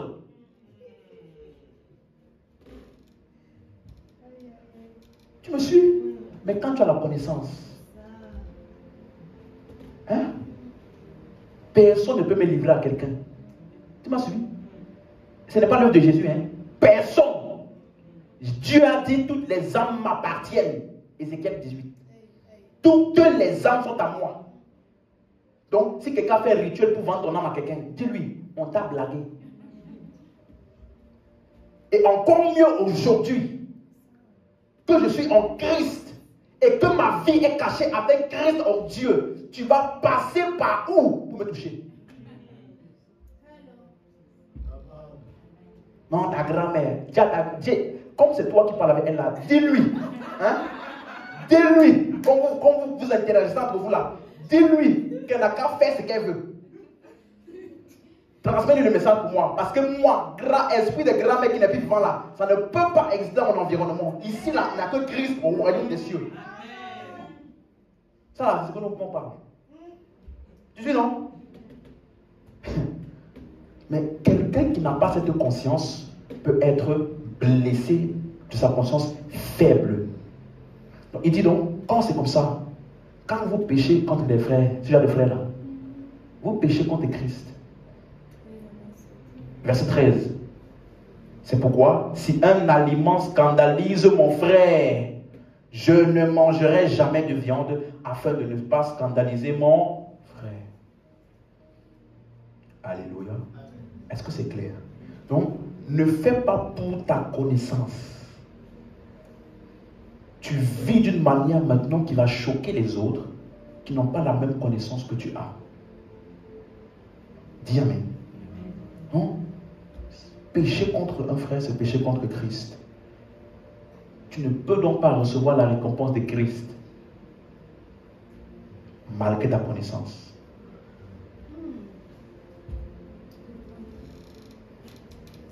Est-ce que tu comprends? Jacques 1,12.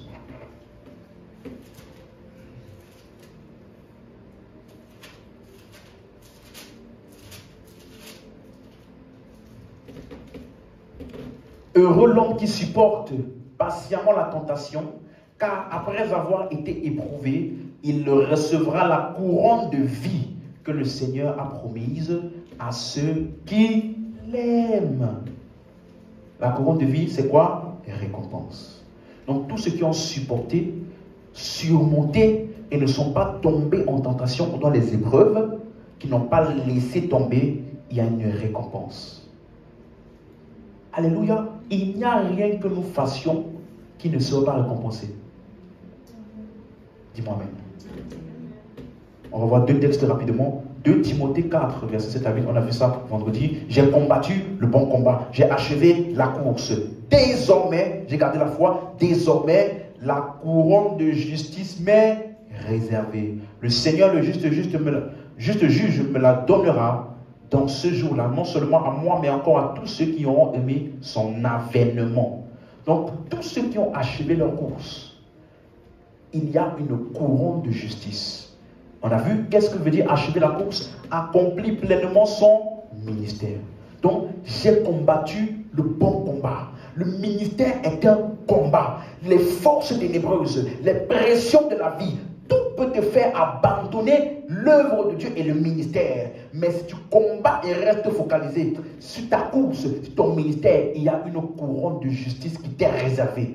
Et je prie au nom de Jésus et par la grâce de Dieu que chacun de nous accomplira pleinement son ministère et que nous recevrons notre couronne de justice au nom de Jésus. Dis-moi amen très fort. Alléluia. Un autre texte, Hébreux chapitre 6, le verset 10, c'est des rappels. Car Dieu n'est pas injuste pour oublier le travail et l'amour que vous avez montré pour son nom, ayant rendu et rendant encore des services aux saints. Dieu n'est pas injuste. Donc, pour les récompenses, on n'aura pas tous la même chose. Dieu n'est pas injuste. Dis amen. Mais pour le salut, comme c'est l'œuvre de Christ, on a tous le même salut. Dis-moi amen. Mais maintenant, verset 11. Verset 11. Nous désirons que chacun de vous montre le même zèle pour conserver jusqu'à la fin une pleine espérance, en sorte que vous ne vous relâchiez point et que vous imitiez ceux qui par la foi et la persévérance héritent des promesses. La promesse dont on parle ici, c'est la promesse de la récompense. Est-ce que vous suivez? Parce que ceux de l'Ancien Testament, eux, ils attendaient le Christ. Vous me suivez? Par la foi, et ils ont persévéré dans cette même foi jusqu'à ce que le Christ vienne. Est-ce que vous comprenez? Donc ce qui est pour eux, pour nous aujourd'hui, c'est déjà accompli. Le Christ est déjà venu. Donc on prend leur exemple, pourquoi? Parce que nous aussi on attend les récompenses. Amen. Maintenant revenons donc à notre thème, pour terminer. Donc, je voulais juste parler des récompenses rapidement pour faire un rappel par rapport à vendredi. Mais quand on parle maintenant de l'œuvre future, j'ai dit on parle de quoi? N'est-ce pas? Lisons maintenant deux textes pour avoir la clarté dessus. Éphésiens 4, verset 30. Éphésiens 4, le verset 30. Si tu as trouvé, dis Amen. Amen. Ok. N'attristez pas le Saint-Esprit de Dieu. Instruction ou suggestion? Instruction. Instruction.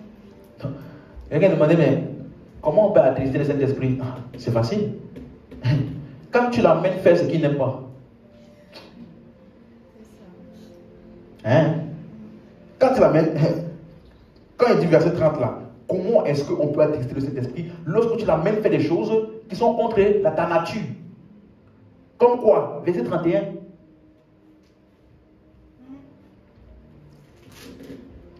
Que toute amertume, toute animosité, toute colère, toute clameur, calomnie, toute espèce de méchanceté disparaissent du milieu de vous. Donc comment on attriste cet esprit? Comme ça, amertume. C'est-à-dire, tu es un aigri. Aigri, ça veut dire...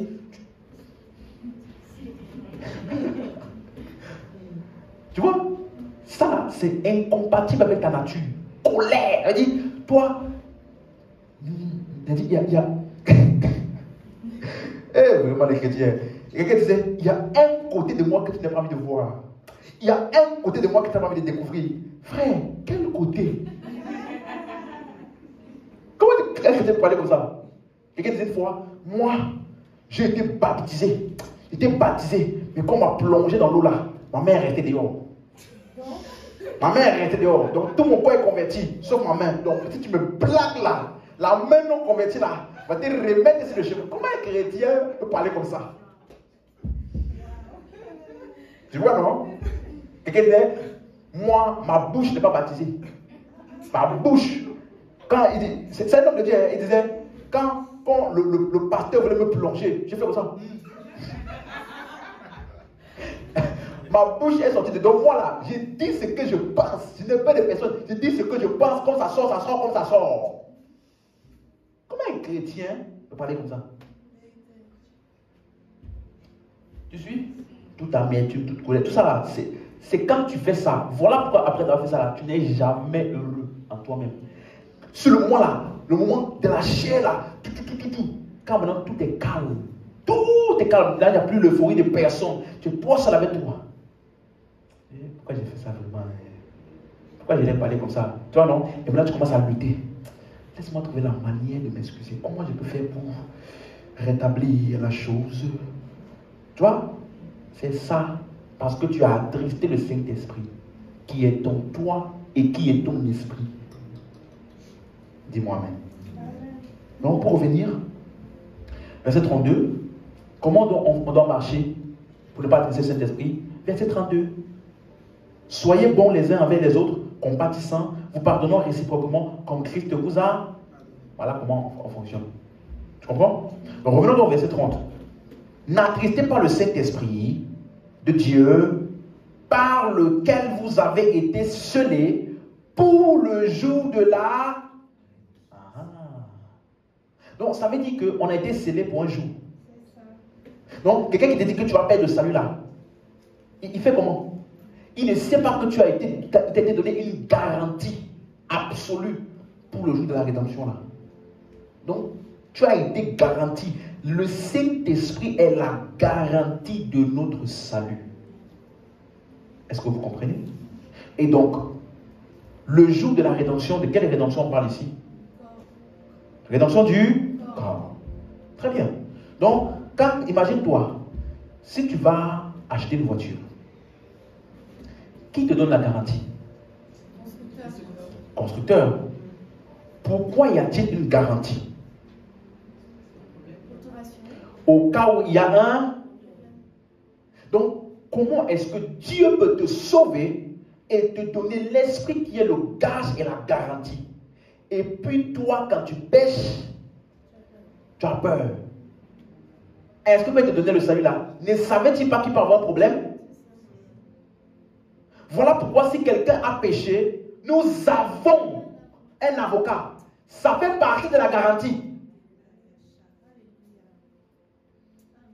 Dis-moi même.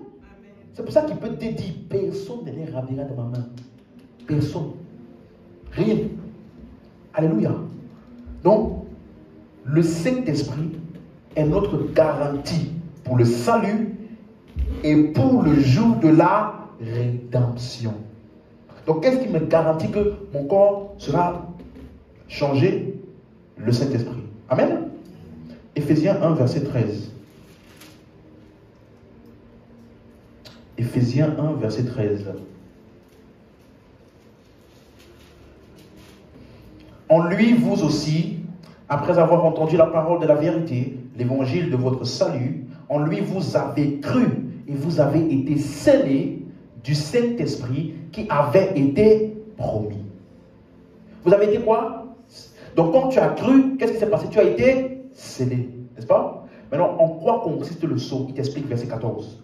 Lequel est un gage de notre héritage pour la rédemption de ceux que Dieu s'est acquis. Quelqu'un a la version 21?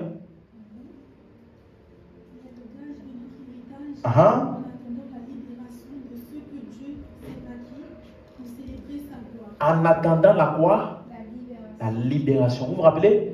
Le corps sera libéré de quoi? De la mort, la mortalité. Donc, il dit de ceux que Dieu s'est acquis. Donc, Dieu s'est déjà acquis. Mais ceux qu'il s'est acquis là seront libérés lors de la rédemption. Donc, ils seront libérés de quoi? Le corps mortel. Dis-moi maintenant si tu comprends. Donc, ça veut dire que Dieu a déjà acquis parce qu'il a déjà payé le prix. Donc, ça veut dire que ce jour-là, nous sommes déjà scellés pour ce jour-là. C'est déjà scellé. C'est comme si tu vas au magasin et tu vois, par exemple, sur Internet, dans certains magasins, on te dit le nombre de stocks qu'il y a. Il y a tel nombre cet article, il y a tel nombre de stocks. Imagine que quelqu'un a déjà payé. Quand il a déjà payé là, on enlève ça du stock, on met un cachet, bam, c'est déjà pris. Tu suis? C'est comme ça que nous sommes. Scellés déjà pour la rédemption là. Dis-moi maintenant si tu comprends. Donc, ça veut dire que le corps mortel sera donc totalement libéré de la mortalité pour revêtir l'immortalité. Mais à présent là, le prix a déjà été payé pour notre corps. Voilà pourquoi la Bible nous appelle notre corps sacrifice vivant, saint et agréable. Romains 12, verset 1. Romains chapitre 12, verset 1. Romains 12, verset 1. Regardez quelque chose, hein, très très fort. Romains 12, 1.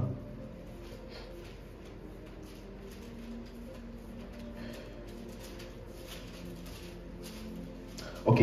Je vous exhorte donc, frères, par les compassions de Dieu, à offrir vos corps. Est-ce que dans ta version il y a comme? Comme. Ok. Enlève le comme là. Ce n'est pas dans l'original. Donc, il est en train de dire à offrir vos corps. Vos corps là, c'est quoi? Un sacrifice vivant, saint, agréable à Dieu, ce qui sera de votre part un culte raisonnable. Donc, qu'est-ce qu'il est en train de dire ici? Suis-moi. Le mot offrir en grec là, c'est le mot grec paristemi. Ça veut dire afficher.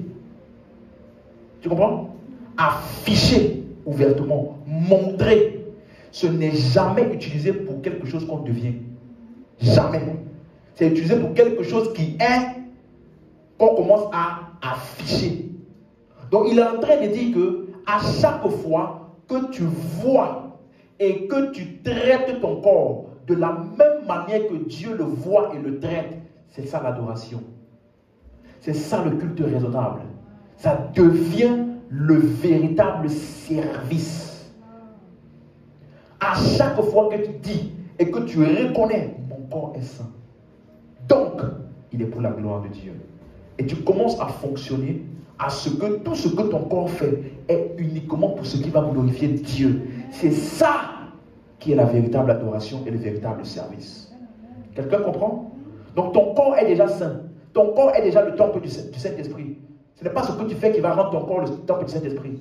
C'est pour ça que j'ai déjà dit ici une fois, dans l'église de Corinthe, on dit là-bas qu'il y avait quoi? L'impudicité, non? Il y avait le péché fornication. Mais Paul vient, il leur dit, ne savez-vous pas que votre corps est le temple du... Donc malgré le Saint-Esprit, donc malgré leur péché, ça n'a pas changé la nature de leur corps.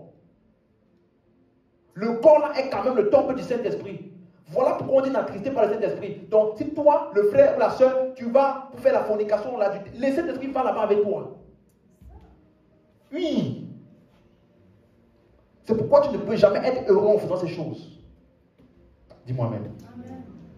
Donc, quand tu reconnais ce que Dieu te dit et ce qu'il a fait, tu es en train de l'adorer, de le servir. 2 Timothée 1, verset 9. On est en train de terminer pour aujourd'hui. Mais avant de terminer, il faut que je touche un point rapide sur lequel j'avais mentionné en ce qui concerne l'avènement, tout ça. Un sera pris, l'autre sera laissé là. Vous vous rappelez? J'avais parlé de ça, n'est-ce pas? Je vais toucher ça rapidement avant qu'on termine. 2 Timothée 1, verset 9. Mais regarde quelque chose. Waouh. 2 Timothée 1, verset 9. Il faut qu'on trouve ça. 2 Timothée 1, verset 9. C'est bon? Disons. Qui nous a sauvés et nous a adressé une sainte vocation, non à cause de nos œuvres, mais selon son propre dessein et selon la grâce qui nous a été donnée en Jésus-Christ avant les temps éternels. Dis avec moi, Dieu m'a sauvé et m'a donné une sainte vocation. Amen. Donc, en même temps que Dieu t'a sauvé, il t'a donné quoi? Donc, tu as la vocation, c'est l'appel. Un appel spécifique, consacré, mis à part par Dieu. Tu me suis? Et regardez ce qu'il dit maintenant, verset 10. Et qui a été manifesté maintenant par l'apparition de notre Seigneur Jésus-Christ, qui a détruit la mort et a mis en évidence la vie et l'immortalité par l'évangile. Wow. Donc ça veut dire que le jour où tu as cru en l'évangile, tu es devenu possesseur de l'immortalité. Tu comprends? Ça veut dire que tel que tu es maintenant là, tu as en toi l'immortalité par l'évangile. Voilà pourquoi la Bible dit, nous portons ce trésor dans des vases de terre. Donc ça là, c'est un vase de terre. Mais le contenu de ça, le trésor, l'immortalité. Mais un jour viendra où le contenu là va affecter le vase de terre. Ça ne sera plus un simple vase de terre. Ça va devenir un vase immortel et glorieux. D'ailleurs, moi, je porte en moi l'immortalité par l'évangile. C'est ça qu'on appelle la vie éternelle. Pourquoi on appelle ça vie éternelle? C'est une vie qui ne s'arrête pas. Est-ce que tu comprends? Donc, qu'est-ce qui se passe lorsqu'un croyant meurt? Il ne meurt pas. Tu ne peux pas avoir la vie éternelle et mourir. Donc, qu'est-ce qui se passe lorsque un croyant, soit disant, meurt? Il ne meurt pas. Il dort. Pourquoi? Parce qu'un jour, il va se réveiller. Et quand il va se réveiller, ce sera pour vivre pour toujours. Mais pourquoi est-ce qu'on est sûr qu'il va se réveiller? Parce qu'il a en lui la vie éternelle et l'immortalité. Quelqu'un comprend ce que je dis là? Donc au son de la trompette, qu'est-ce qui va se passer? La Bible dit les morts en Christ ressusciteront en premier.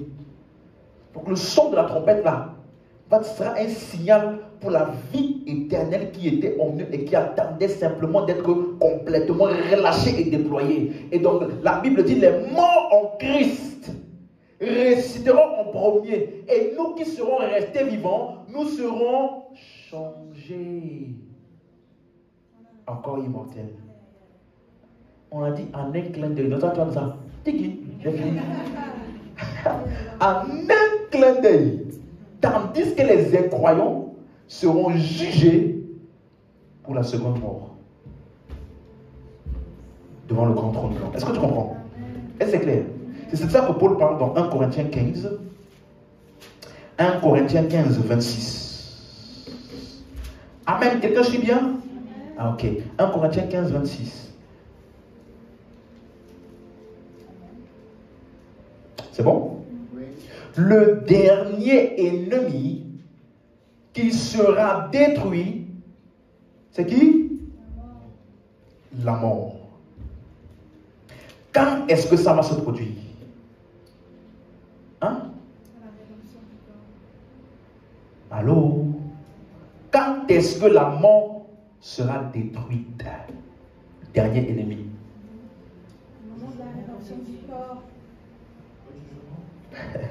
Lors de la rédemption du corps, lors de l'avènement. Ils appellent ça l'enlèvement. Donc parlons un peu de l'enlèvement. Est-ce que tu sais que dans la Bible, dans les épîtres, ce mot n'existe pas? Vous savez ça? Moi j'utilise ça pour que vous compreniez de quoi je parle. Parce que c'est tellement populaire. Mais en réalité, depuis tout ce qu'on a lu jusqu'à maintenant, on appelle ça rédemption du corps, on appelle ça la résurrection, on appelle ça l'avènement du Seigneur, on appelle ça la révélation des fils de Dieu, tu es d'accord? On appelle ça le jour de la rédemption, mais à aucun moment on appelle ça l'enlèvement. Et pourquoi est-ce que ce terme-là? Parce qu'on a trop été imprégné avec l'idée qu'on va disparaître. Tu as déjà vu des films comme des vidéos. Moi j'ai vu des vidéos comme ça. Des fois les chrétiens sont mauvais. Hein? Parce qu'il fait la vidéo et puis tout le monde, le pasteur là. J'ai vu une vidéo. Il y a d'autres vidéos là. Fiou! Les membres ne parlent pas. Il reste 2 membres et le pasteur. C'est mauvais. Ton pasteur, il reste, toi tu pars. Ah. Tu comprends? D'autres même, c'est grave. Le pasteur a disparu avec les fidèles, il a laissé des habits. Il dit, tu vois, imagine-moi là, fou, tu vois le costume par terre, fou, tout. Ça là, c'est Hollywood. Non, je te dis. Parce qu'en fait, cet événement-là, ce sur quoi Dieu est le plus concentré, n'est pas une disparition ou je ne sais pas. Ce sur quoi Dieu est le plus concentré, c'est le fait que notre corps sera changé. Pourquoi? Parce que le rêve de Dieu d'avoir des enfants à son image totalement va être accompli ce jour-là. Là, l'homme sera totalement à l'image de Dieu. Esprit, âme et corps. Ce rêve de Dieu va se réaliser. Et regarde, le seul qui a parlé de ça en détail, c'est Paul. Verset 51, regardez comment il a décrit ça. Verset 51. Voici, je vous dis un mystère. Quand on dit mystère là, ça veut dire que c'est quelque chose, c'est une vérité, mais qui est cachée. Exposé mais caché. Est-ce que tu comprends? Ça veut dire que ce mystère-là, quand tu vas lire toutes les autres écritures, premièrement a été donné uniquement à Paul. Les autres ont mentionné. Même Jésus n'a pas enseigné sur l'enlèvement. Est-ce que tu comprends ça? Pourquoi? Parce que il n'y a À son époque, le peuple était endurci, juste pour comprendre seulement le salut là. Pour comprendre qu'il est Jésus le Christ, annoncé par les prophéties. Ça là déjà, ils avaient du mal. Oh, homme, sans intelligence, dont le cœur est lent à comprendre ce que les prophètes avaient dit. Comprenez? Ils n'avaient pas la compréhension simple de lui qui est le Christ, le Sauveur. Comment allait-il pouvoir leur expliquer? C'était trop élevé pour son époque. Alors quelqu'un m'avait dit une fois, oui, Matthieu 24, donc mets ma page, allons explorer Matthieu 24 là. Matthieu 24, verset 36. Tu es toujours là? Ok. Là, je veux que tu sois attentif. Aïe, aïe, aïe, aïe. Matthieu 24, 36. Amen, hein? Amen. Ok. Lisons ce qu'il dit. Pour ce qui est du jour et de l'heure, personne ne le sait, ni les anges des cieux, ni le Fils, mais le Père seul. Ce qui arrivera du temps de Noé arrivera même à l'avènement du Fils de Dieu. Pause. Arrivera où? À l'avènement du Fils de Dieu. Retiens cette expression, hein, parce qu'on a déjà lu avènement dans les épîtres, mais ça ne parle pas du même événement. Jésus n'a pas prêché ni enseigné sur l'enlèvement. Tu me suis? Parce que les gens de son époque ne pouvaient pas le porter. J'ai encore beaucoup de choses à vous dire, mais vous ne pouvez pas le porter. Il parlait d'un événement ici. Quelqu'un comprend bien? Hein? Alors, verset 38. Car dans les jours qui précèdent le déluge, les hommes mangeaient, buvaient, se mariaient et mariaient leurs enfants jusqu'au jour où Noé entra dans l'arche.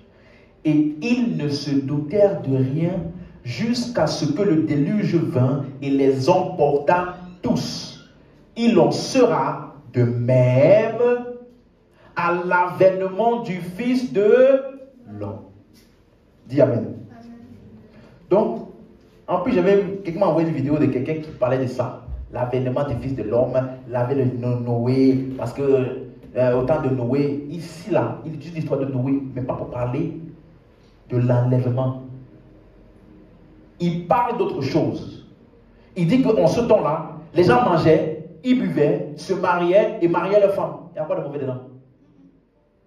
Donc pourquoi est-ce qu'il utilise ça? Il utilise ça simplement pour dire qu'ils vivaient leur vie, ils ne se doutaient pas de ce qui allait arriver. C'est la seule chose qu'il mentionne dedans. Est-ce que vous suivez? Maintenant, regardez le verset 39. Verset 40, pardon. Alors, de deux hommes qui seront dans un champ, l'un sera pris, l'autre est laissé. 41. De deux femmes qui moudront à la meule, l'une sera prise, l'autre laissée. Veillez donc, puisque vous ne savez quel jour votre Seigneur viendra. Maintenant, écoute-moi très bien. On avait parlé de ça à la partie 17 de la doctrine du salut, partie 17, lorsque je parlais des choses qui ne peuvent pas défaire le salut. J'avais expliqué que Jésus ici, de même que dans Matthieu 10, il parlait de la fin et de la venue du Seigneur. Ici, il prédisait l'invasion et la destruction de Jérusalem, qui a eu lieu à l'an 70 après Jésus. Parce que d'autres versets disent, aucun d'entre vous ici ne mourra, pas jusqu'à avoir vu l'avènement du Seigneur là. Donc il y en a combien d'entre eux là qui sont vivants? Il ne parlait donc pas de l'enlèvement. Mais à l'an 70, il y avait encore des apôtres qui étaient vivants. Dis-moi si tu comprends. Donc il parle de l'invasion et de la destruction de Jérusalem par l'Empire romain. Comment est-ce que je sais que c'est de ça qu'il parle? Verset 15. Maintenant tu vas réfléchir avec moi. Verset 15. C'est pourquoi lorsque vous verrez l'abomination et la désolation, vous verrez quoi? L'abomination, la désolation, dont a parlé le prophète Daniel, établi en ce lieu saint, que celui qui lise fasse attention. Verset 16. Alors que ceux qui seront en Judée fuient dans les montagnes. Que celui qui sera sur le toit ne descende pas pour prendre ce qui est dans sa maison. Et que celui qui sera dans les champs ne retourne pas en arrière prendre son manteau. J'ai une question. Lisons jusqu'au verset 20. Après, je pose ma question. Malheur aux femmes qui seront enceintes et à celles qui allaiteront en ces jours-là. Verset 20. Priez pour que votre fuite, votre quoi? Ok. N'arrive pas en hiver, ni un jour de sabbat. J'ai une question pour toi. Et réponds-moi clairement. Si tu as raté l'enlèvement, fuir va servir à quoi? Explique-moi.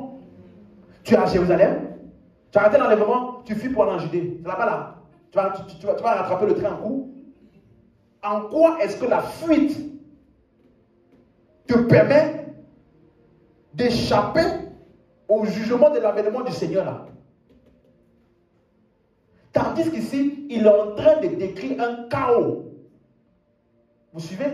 La désolation, l'abomination. Il est en train de décrire la destruction et l'invasion d'Israël par le peuple romain. Donc, de la même manière, suis-moi, il dit, votre fuite. Donc, quand ça va arriver, la faites quoi? Fuyez. Comme qui? Comme l'invasion de la Russie en Ukraine. Qu'est-ce qui s'est passé? Les citoyens ukrainiens, ils ont fait quoi? Ils ont fui. Les gens ont abandonné des années et des années et des années de travail, de maison, de tout. Ils ont tout abandonné. Ils sont partis. C'est ça qu'il est en train de dire ici. Fuyez. Si vous êtes à Jérusalem là, partez en Judée. Si ça t'a trouvé en cours, où tu étais loin là, ne retourne pas. Ne retourne pas là-bas. Vous comprenez maintenant? Et il dit maintenant, il y en a ceux-là, ça va les prendre enceintes. Pourquoi il parle d'enceinte? Tu ne vas pas pouvoir bien courir. Donc, vous montrer des films, la femme enceinte, là, elle péchait beaucoup. Donc, qu'est-ce qui s'est passé? Lors de l'enlèvement, son enfant a disparu. Fiou. Elle est restée. Donc, son enfant a disparu. Mais elle est restée. C'est pour ça qu'on disait, malheur aux femmes enceintes. L'un sera pris, l'autre sera gardé. Est-ce que tu comprends? Non. Est-ce que vous comprenez? Il parle de quoi? Judée. Fuyez où? En Judée. Maintenant, je te pose la question. Si tu comprends ça, quand il dit maintenant que deux femmes seront en train de moudre le meule, l'un sera pris, l'autre sera laissé. Hein?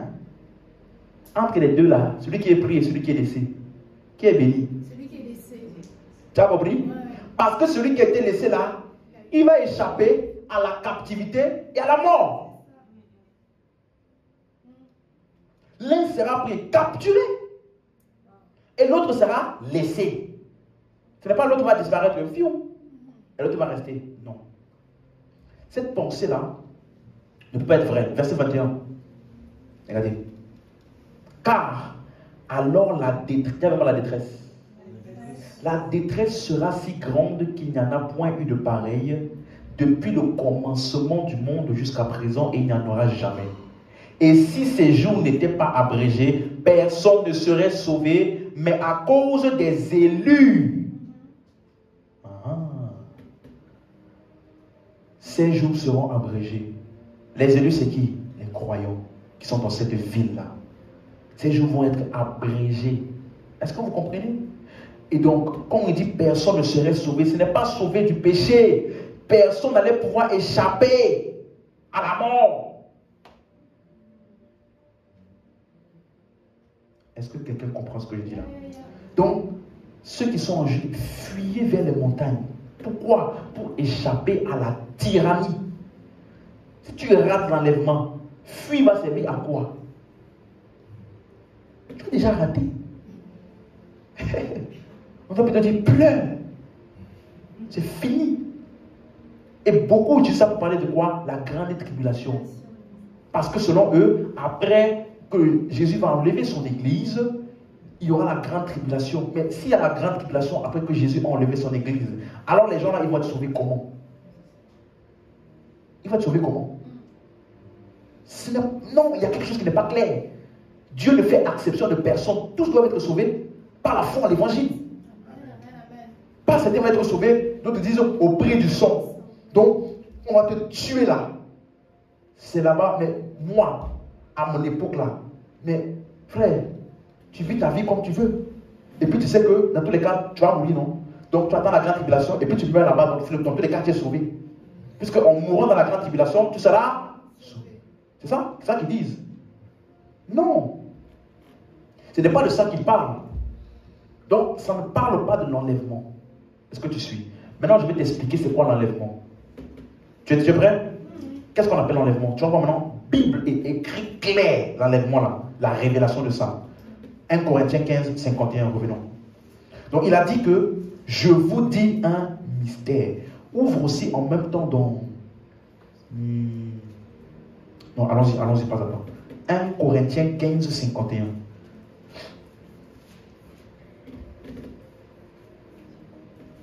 C'est bon? Regardez. Voici, je vous dis un mystère. Nous ne mourrons pas tous, mais tous seront comment? Changés. Donc l'enlèvement là, c'est un changement. Tu comprends? Regardez la suite. En un clin d'œil, en un instant, à la dernière trompette, la trompette sonnera, et les morts ressusciteront incorruptibles, et nous serons changés. Quelqu'un comprend ce qu'il est en train d'expliquer? C'est ça le mystère, hein? Parce que le mystère veut dire une vérité qui était cachée et qui maintenant a été exposée. Donc c'est un changement. Verset 53. Car il faut que ce corps corruptible revête quoi? L'incorruptibilité. Pause. Vous vous rappelez qu'on a parlé dans Romains 8? Hein? Que la création attend d'être quoi? Affranchie de la servitude de la corruption. Donc qu'est-ce qu'elle appelle corruption? La mortalité. C'est ce qu'il dit ici, quoi? Le corps corruptible va revêtir quoi? L'incorruptibilité. Vous suivez maintenant? Et que ce corps mortel revête quoi? L'immortalité. Donc ça veut dire que lors de l'avènement du Seigneur, qu'est-ce qui va se passer? Il y aura un changement. Le corps mortel sera changé en corps immortel. Verset 54. Et lorsque ce corps corruptible aura revêtu l'incorruptibilité et que ce corps mortel aura revêtu l'immortalité, alors s'accomplira la parole et qui est écrite. La mort a été engloutie dans la victoire. Ô mort, où est ta victoire? Ô mort, où est ton aiguillon? L'aiguillon de la mort, c'est le péché, et la puissance du péché, c'est la loi. Mais grâce soit rendue à Dieu qui nous donne la victoire par notre Seigneur Jésus-Christ. C'est ça la rédemption du corps. C'est ça qu'on appelle la révélation des fils de Dieu. C'est ça qu'on appelle la liberté de la gloire des enfants de Dieu, dont nous serons affranchis de la servitude de la corruption, dans Romains 8. Vous voyez maintenant? Donc, Paul parle de la même chose. En un clin d'œil, tu seras changé. 1 Jean 3. 1 Jean 3. On va ouvrir en même temps 1 Jean 3 et 2 Thessaloniciens 1. 1 Jean 3 et 2 Thessaloniciens 1.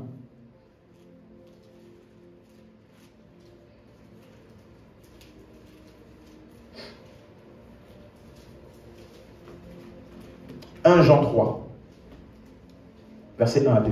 C'est bon? 1 Jean 3, verset 1 à 2.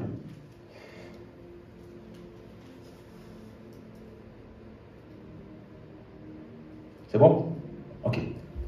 Voyez quel amour le Père nous a témoigné pour que nous soyons appelés enfants de Dieu. Et nous le sommes. Si le monde ne nous connaît pas, c'est qu'il ne l'a pas connu. Hey. Verset 2.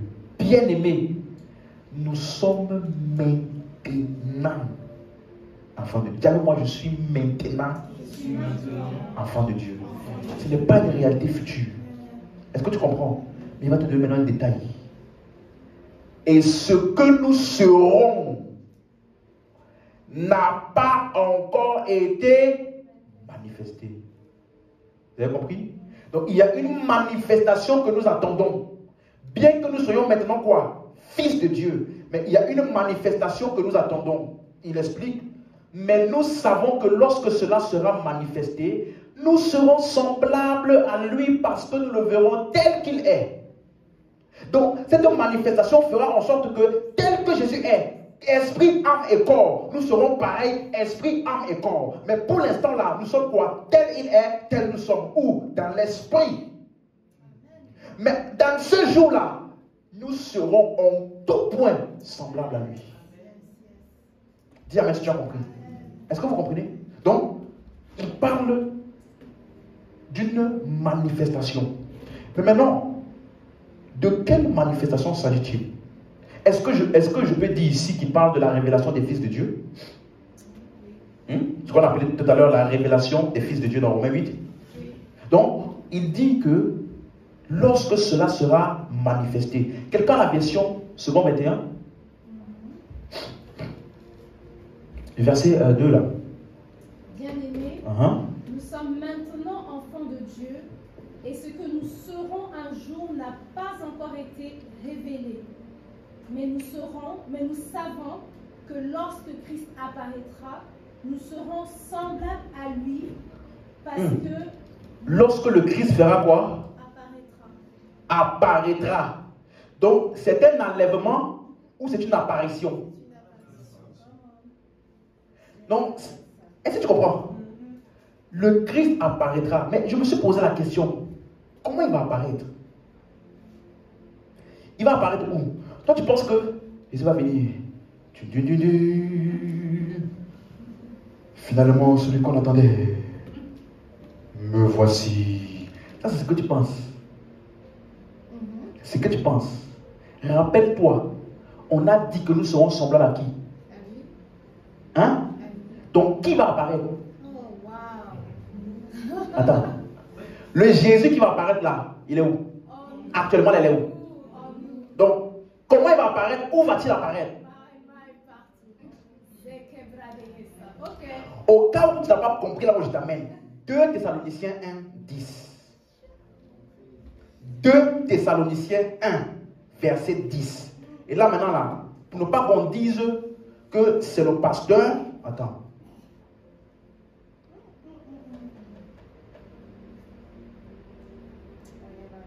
Voilà, on va commencer au verset 7.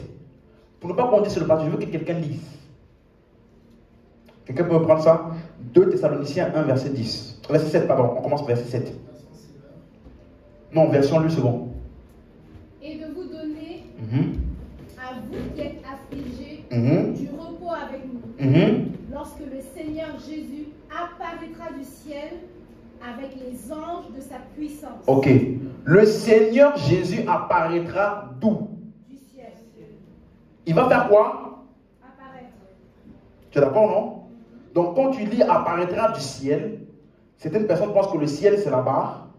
Et ils pensent donc que Jésus va descendre du ciel, n'est-ce pas? C'est ça qu'on a toujours pensé, n'est-ce pas? Donc, il va descendre du ciel. Et là, la trompette. Et puis les hommes, le roi de gloire, il va venir. C'est moi Jésus. Et puis toute l'église va être fiou. N'est-ce pas? Verset 10. Il va t'expliquer mieux. Qu'est-ce qu'il appelle Jésus qui va apparaître là? Ah, ma charakatouboulou Asia. My God. Verset 10. Dis avec moi, dis avec moi. Non, pas une personne. Tout le monde peut lire. Parce qu'il faut que ça rentre. Verset 10.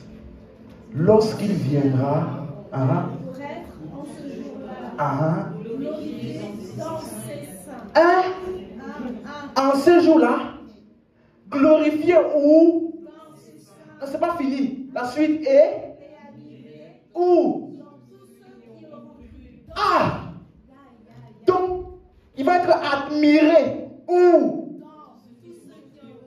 Ah! Donc, si toi tu penses que Jésus va sortir de quelque part, tu n'as pas compris que le Jésus qui va sortir de quelque part là, c'est toi en lui. Dans l'avènement du Seigneur, qui va apparaître?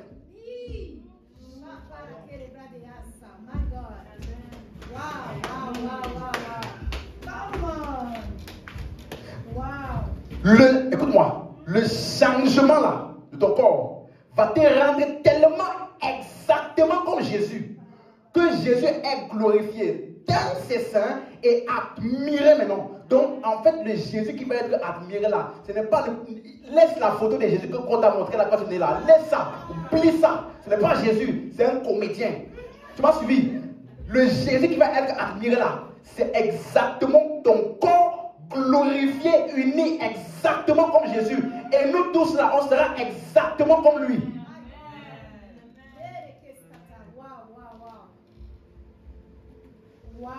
Pasteur, c'est faux, hein? Galates 1, Colossiens 3, verset 4. Au cas où, c'est pas clair. Colossiens 3, verset 4. Ouh.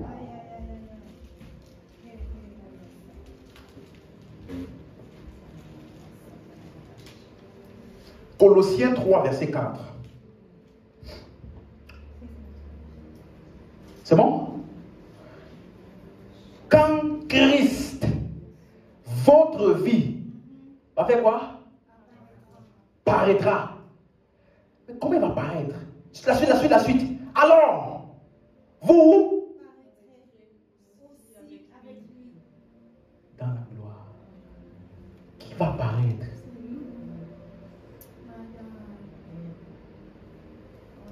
Donc, tu vois que tous les films là, c'est Hollywood. C'est Hollywood. Ce n'est pas la Bible. Donc, quand il dit que ce que nous serons là sera vraiment manifesté, on peut se lever, on a terminé pour aujourd'hui. C'est que nous sommes maintenant enfants de Dieu. Vous suivez? Mais ce que nous serons n'a pas encore été manifesté. Et ce que nous serons là, c'est quoi? Nous serons semblables à lui. Ça veut dire qu'on ne pourra plus distinguer. On ne pourra plus distinguer. Est-ce que je peux dire ce que je veux dire là? Est-ce que je peux dire ce que je veux dire là? Si tu comprends mon raisonnement, tu vois là où je t'amène. Est-ce que tu comprends? Le Christ qui apparaîtra, ce n'est pas quelqu'un qui va venir de quelque part. Non. Le Christ qui apparaîtra, c'est tout le corps de Christ qui a été revêtu de l'immortalité en un. Tu vois, comme on est réunis ici, n'est-ce pas? Imagine-toi, nous tous là, on est tous changés. Tu vois, c'est exactement comme ça. Donc, quand quelqu'un va venir ici, il va voir nous tous comme ça, fou. Il va admirer Jésus dans les saints. Donc, qu'est-ce qu'on appelle l'enlèvement? C'est la disparition. Quand on dit que Jésus apparaîtra, du ciel. Il apparaîtra d'où? Il apparaîtra d'où? Il est où? Donc il va être manifesté à partir d'où? Donc tu penses que quand Dieu apparaîtra du ciel là, c'est là-bas les nuages là? Dis amen, tu as compris. Alléluia. Dis avec moi, j'ai été scellé du Saint-Esprit pour le jour de la rédemption, où le Seigneur apparaîtra du ciel et sera glorifié dans ses saints et admiré dans tous ceux qui ont cru. C'est mon partage, c'est ma réalité, c'est mon espérance. Au nom de Jésus, donne-moi un très très bon amen très fort.